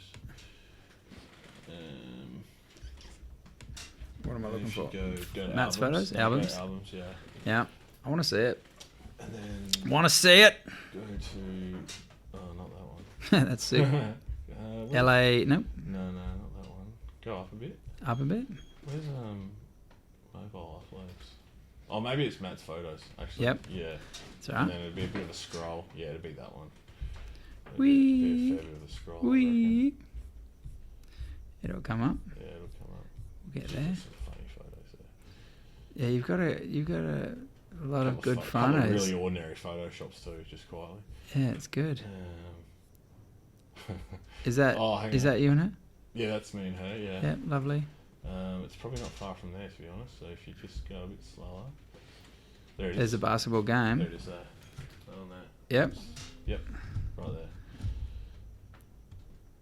Yeah, that's beautiful. Yeah. Oh, see, and it's natural, and that's Yeah. lovely. Yeah. I had this You know. big speech in my head. Yes. And I was like, I nailed it for the half an hour on the drive in. Yeah. And then when it came time to say it, I didn't say any. You want of to it. marry me? Yeah. I was literally like, do you know what her first thing was? She goes, "Are you fucking serious?" That was her response. Yes. So yeah, That's it hilarious. Was very natural. That's good. Yeah, it was a good night. I I walked Yeah, around idiots. for ages though. More for us. Yeah, Good for them. I walked around for so long, like Yeah. putting it off. I'm like, "There's someone standing over there. I don't want them to Oh watch it." You know yeah, what I yeah, mean? yeah. And you're so nervous. Yeah. Oh, shit and you're so myself. nervous, and you're like, Yeah. and then you get in that argument, like, no, we just want to go. Yeah. You're like, oh no, And I'm like, shut just up. rip the band-aid off. Just Yeah, do it. just do it. Yeah. Oh, I was the exact same, brother. I had something in my head, just a little something. Yeah. I the speech I had in my head was just 2 lines. Yeah. And I said the first line, and she was like, yes. And I was like, I'm not finished. I literally said, I'm not finished. Like, I do talk. Yeah. But, yeah, I said, would you do me the honour of becoming my wife? Right. And will you marry Way me? better than what I Right? said. Yeah, but, you know, and I said, will you do the honour of becoming my wife? Yeah. And she's like, yes. And I said, I'm not finished. Will you marry me? She's like, yes. Oh, I fumbled over it so bad. Who cares? Oh, no, I don't care now because it makes the dude. story, yeah. But that is, dude, we have so many times I have someone on and it's Yeah. like just so many similarities. Yeah. Like, because that's beautiful. That's That a is nice shot. picturesque Yeah. and it's so symmetry and Yeah. lovely. Yeah. But I like the contrast of this is like epic and you guys are casual. Yeah. I like Yeah. that. That's beautiful, it man. was a good Look one. at that, 1.7 thousand. Yeah, it did all right. Dude, Yeah. that's in the years of 2016 when yeah. things didn't get Yeah. hits like that. That's a lot. Yeah, it did all right. You can notice I didn't like it. So we'll just keep moving on. That's all But right. that is beautiful, Yeah, dude. that's a good shot. That We've is actually got that absolutely on a beautiful. canvas hanging up in our house. And Yeah. there's the baseball game next to it. Oh yeah, perfect. Yeah. So. Yeah. So It was a what was playoff it? Dodgers versus a playoff game? Yeah, it was a playoff game. Yeah. Isn't it long and boring? But do they kind of can keep be it going? Yeah, they do. There's enough going on to keep you interested. Yeah. But yeah, we were straight off the plane, like straight there, and I was absolutely knackered. Are you a fan at all of UFC? Do you know what? I never used to be, Mm-hmm. but the last 6 to 12 months, Yeah. I've started becoming a fan. Okay. Yeah, Cool. yeah. What got you into it? Because quite clearly, Yeah. I am at least a fan of Conor McGregor, but it's more so the overcoming Yeah. of adversity, and then that's what I watched enjoy. his doco. Yeah, Yeah, that was it for me. yeah, for sure. Definitely. Yeah, The one bit that stuck with me, like you said before about the Avicii, I love real Yeah. shit, like docos and that sort of stuff. The one for me was when he won that fight, title fight, yeah, and 2 days later, he's on the fucking ski erg on crutches. yeah. You know what I mean? 2 days. after Oh, he- that was the next day, Yeah. or maybe 2 days. 2 but days yeah, or it was whatever it definitely was. a day or two Yeah. max. Yeah, and he was on he was crutches. busted up. Yeah. and he's still He's going. still That's all training. right. Let's keep going. Yeah. That's all right. And I was like, that's unbelievable. That's what it takes. Yeah, definitely. He says you somewhat have to be crazy. Yeah. Like he's like, I've lost my mind to my art. Yeah. I think that's what he said. Like, I mean, if you want to be brilliant, yeah, like You have to. paint, chop your ears off. Yeah. Like him, it's you have to lose yourself to what you do. Like Yeah. the best in the world of business. Yeah. Like, oh, I saw that just the other day. Where did I put it in here? Let me have a look. One of the richest people in all of the earth now is Jeff Bezos. Okay. And Jeff Bezos did the dirty, I believe, Right. on his missus. Okay. And so I must have it somewhere. But Jeff Bezos basically was worth, I don't know, 70-something billion dollars. Wow. And so what he's done is gone and got divorced Yeah. like an idiot, but that's what happens, Yeah. I guess, when you do the wrong thing. And so now he has put his wife in the category of third. So he's lost half of what he's got. Yeah. He's still number one, And she's gone to 3. and she's gone to 3. That's a lot of money. Dude, Wow. Jeff Bezos, like unbelievable amount of money. I can't even find it when things are like this. I can't find things. Yeah, unbelievable. I bet it's in here. I just can't find it. But yeah, so basically she's number 3 Yeah. on the all time, and he's still number 1, Shit. which is just ridiculous. Crazy, isn't it? Oh, we were talking about, or you were talking about, Yeah. what are they called? Keyboard Trolls. warriors, trolls, Yeah, yeah. I got a picture. I don't always engage in internet battles, but when I do, I'm ready for championship rounds, and it's a picture of a guy on a keyboard with UFC gloves on. Yeah. But yeah, this where was it recently? This, mate. So you want to be a Bare knuckle fighter? one. Did you Yeah. see that? No, I haven't seen it. I've seen that. Though. Dude, That's- have a look at the eyes of the guy on the left, and he lost.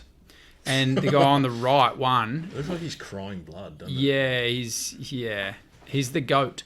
If anyone anyone who's in the know knows, that's Artem Lobov. Right. So Artem Lobov is a Russian, Yeah. but Russian Irish, because he loves Connor, and he kind of helped Connor get to where Connor is because he's his training partner. Yeah, and so fighting Connor would obviously elevate you as well. Yeah. But he's not in the same breath. But because of that, people call him the GOAT. Right. It's hilarious, and it's just caught on. So everyone's like, the GOAT, the GOAT. Like, his record is 15-15.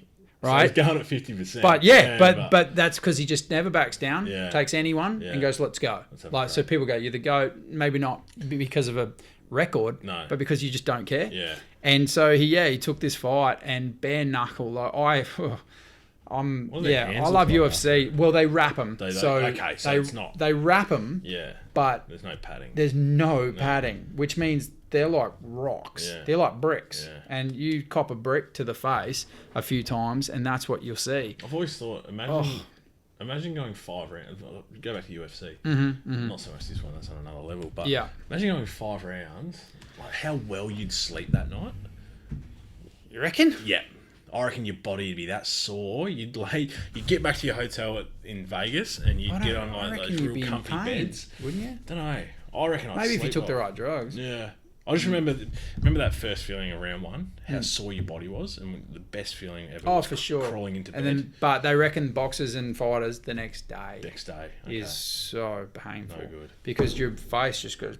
Oof, yeah. And that was just hours after the fight. Oh, that's what I wanted to show as well. That's what I wanted to show as well. This was the faces of the fighters, right? And we're talking about people that get online and troll. Yeah. This was what they wrote to each other. We may look rough, but Russ Hammer gave me the fight I've always wanted. Much respect, brother. Good luck in your future endeavours. Yeah. And he's like, likewise, Jason. Nice. Serious scrap that was. DM me your address so I can send you some nice drinks to help you healing. Yeah. And it's like, are you serious? Yeah. Like, because you'd imagine these two to just be, pub drunk bums. Yeah. And it's like, no, they just love their craft.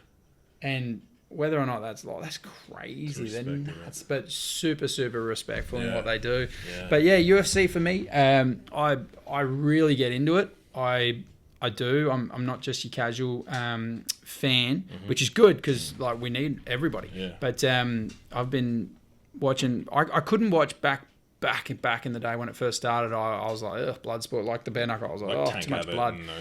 Tank Abbott. I sort of jumped on then and was like, ugh, because there was a lot of blood, there was a lot of heart, and not as much skill. So they just keep, then they just keep hitting each other, and I'm like, just I'm gonna go down. They're big dudes, they'll just like. And after like 2 minutes, they're gassed, so they don't have the snap in the punches to knock each other out. So they're just going to hit each other for 3 rounds, and you're like. Someone give up, and they won't. And you're like, CTE is real. Yeah. That's like, come on, boys. You want to not speak like that, like because they do. Yeah. So I got on just after that with a guy like Chuck Liddell and Tito Ortiz and some fighters like that, and then Anderson Silva's reign. I've watched it the whole way. But recently, really loving, like, obviously Connor's rise, because I was watching Connor before the UFC. I was watching him when I was in London, and he was in Ireland, and he was fighting on some of those other cards over there. Strike Force.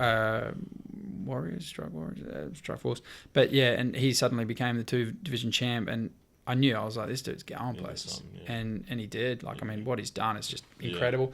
Obviously, the guys painted are champions at what they do. They might not be great off the field or whatever like that. I don't need role models. Like, again, I have my faith in Jesus Christ. But for me, I've looked at these guys with what they do on, like, they're nuts. They're nuts. Like, Kelly's the greatest surfer of all time. He's amazing. Tiger Woods, he's come back. Like, I love golf. He's back, and he's back, and he's won.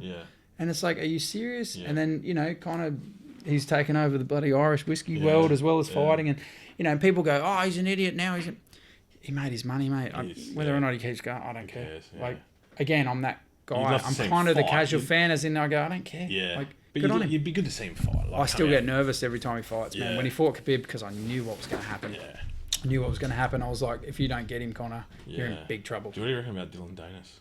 Yeah, so he's funny. Like, he's an interesting cat. He's he knows what he's doing. He's just correct. He's just being the outlandish dude. He's getting clicks, and he's getting in people's faces, and he backs his talent on the ground. Absolutely. 100%. And I think him against almost anyone, I think he's got him. Yeah. But I saw his stand up he's against unreal BJJ, isn't he? Like, amazing. Yeah. World class BJJ. Yeah. Like, it's not even fair. Yeah. So if it gets to the ground, It's over. good luck, right?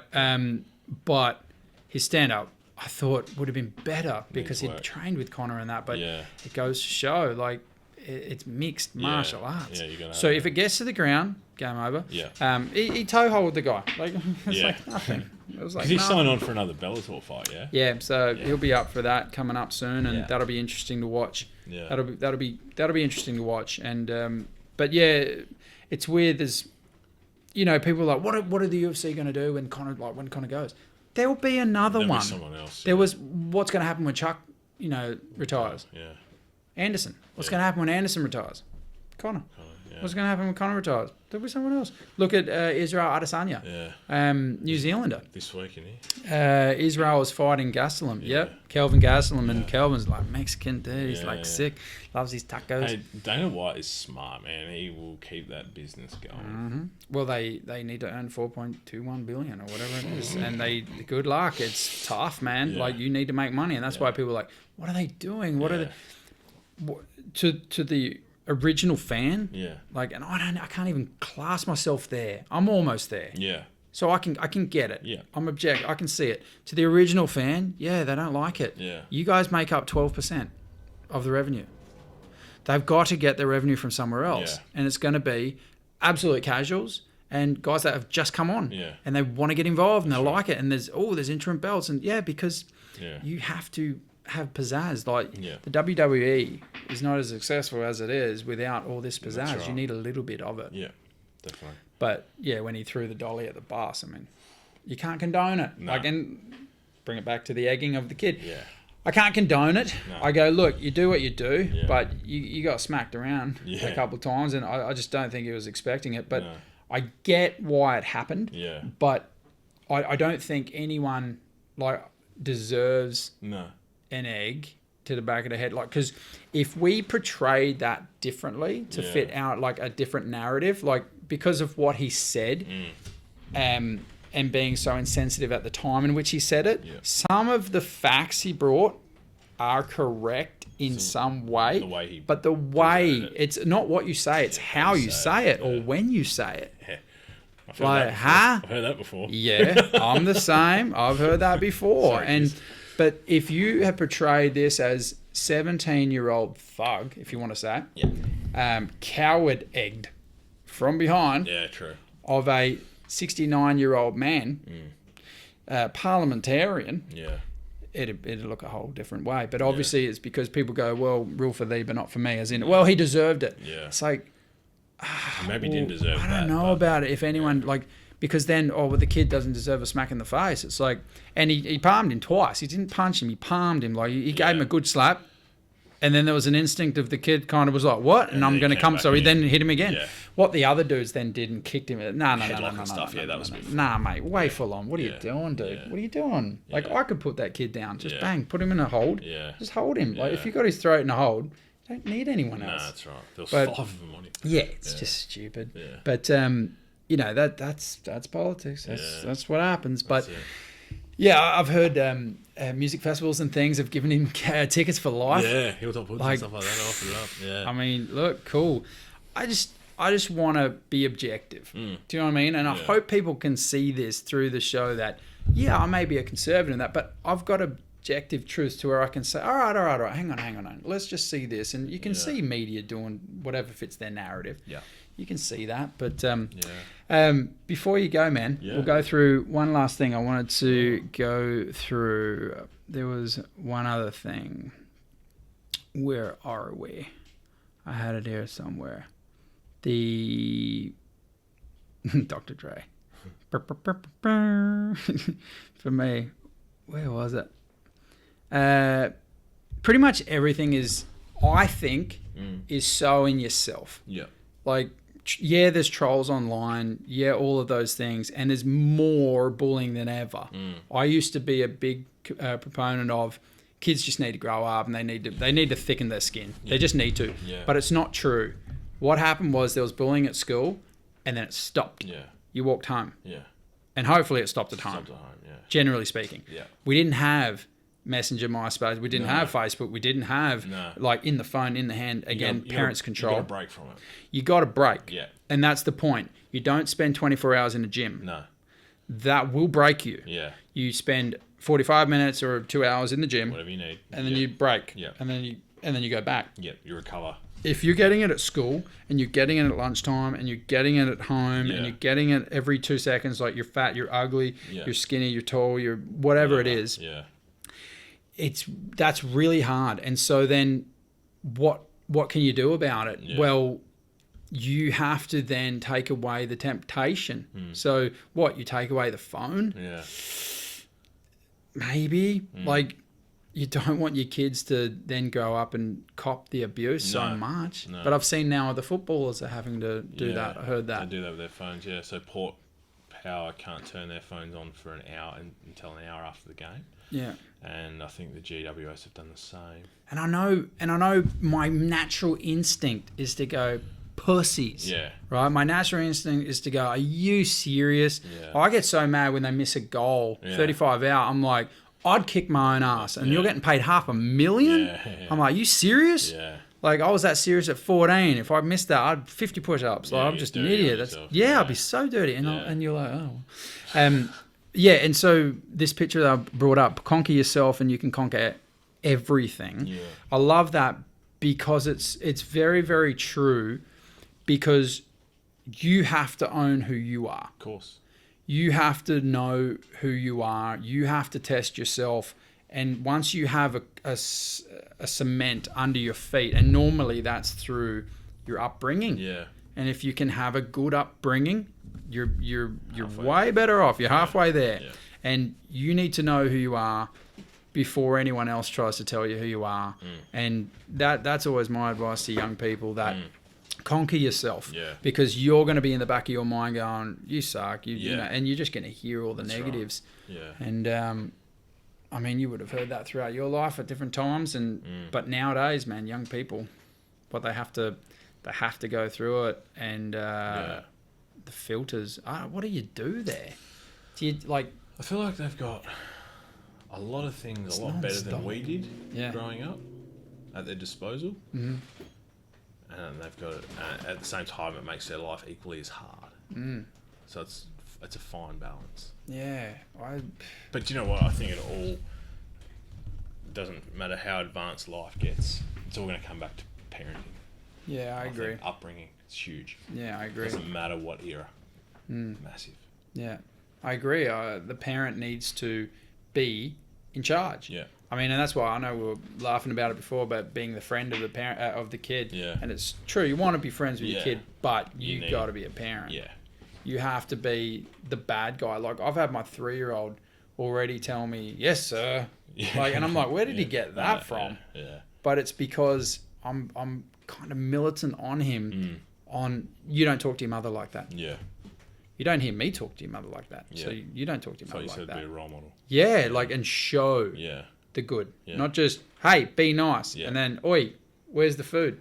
You know what I mean? Like, you don't say it and then do something else. Absolutely. So, yeah, it causes, parenting causes you to be way more accountable. Yeah. Or not, but I'd rather be accountable. really accountable for my kids, because I think, you know, you just do your best, and then you turn out like us. I think we're all good. I reckon we're fine. Yeah. I think we're all good. Definitely. Best team men. Yeah. Sorry, best team men. Yep. 2 of yous. Jared Walsh, Yes. Matty Burgess. Yes. Sweet. AKA Fresh Till Death. Yeah.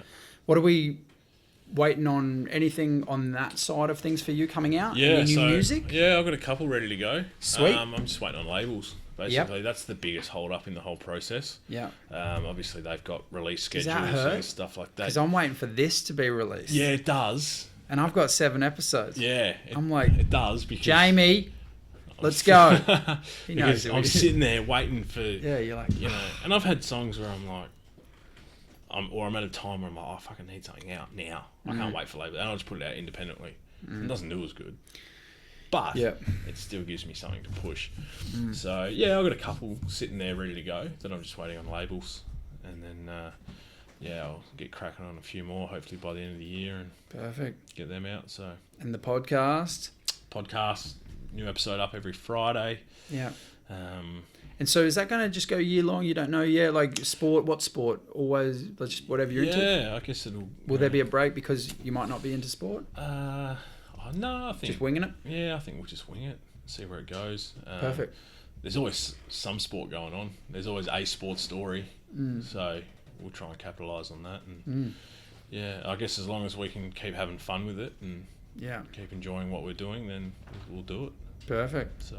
Do it, brother. Absolutely. Been a pleasure. Mate, it's been great. Yeah. Cool. It's fun. Awesome, mate. Yeah. I enjoy this, dude. Yeah. I've had someone once say to me, it was like therapy. Yeah, it is. It's I'm good. like, well, it's conversation Yeah. that I think people don't have enough of and young people don't have enough Gone of. for 3 hours. I don't know. Yeah. Is what it is. Yeah. And the thing is, we'll put it out there for people to see, and what do? They watch it. They don't. I don't care. It's good for me. Like, I feel happy doing it. Yeah. And that's how I know this is what I'm meant to do. Yeah. Because I feel so in tune when I'm doing it. People feel they're happy doing it. They feel like it's therapy or a conversation. Because when would you go, hey, bro, can we, let's just go and have a sit and have a chat? Yeah. About life and where we're at, and are you Yeah. happy, and how's your marriage, and how's life, and how's fun, and what's going on here, and what are your thoughts? Yeah. You just don't anymore because you're busy, distracted, Yeah. blah, blah, blah. That's right. But I encourage people to all the time, if they can. My Yeah. first chat was with my dad. Right.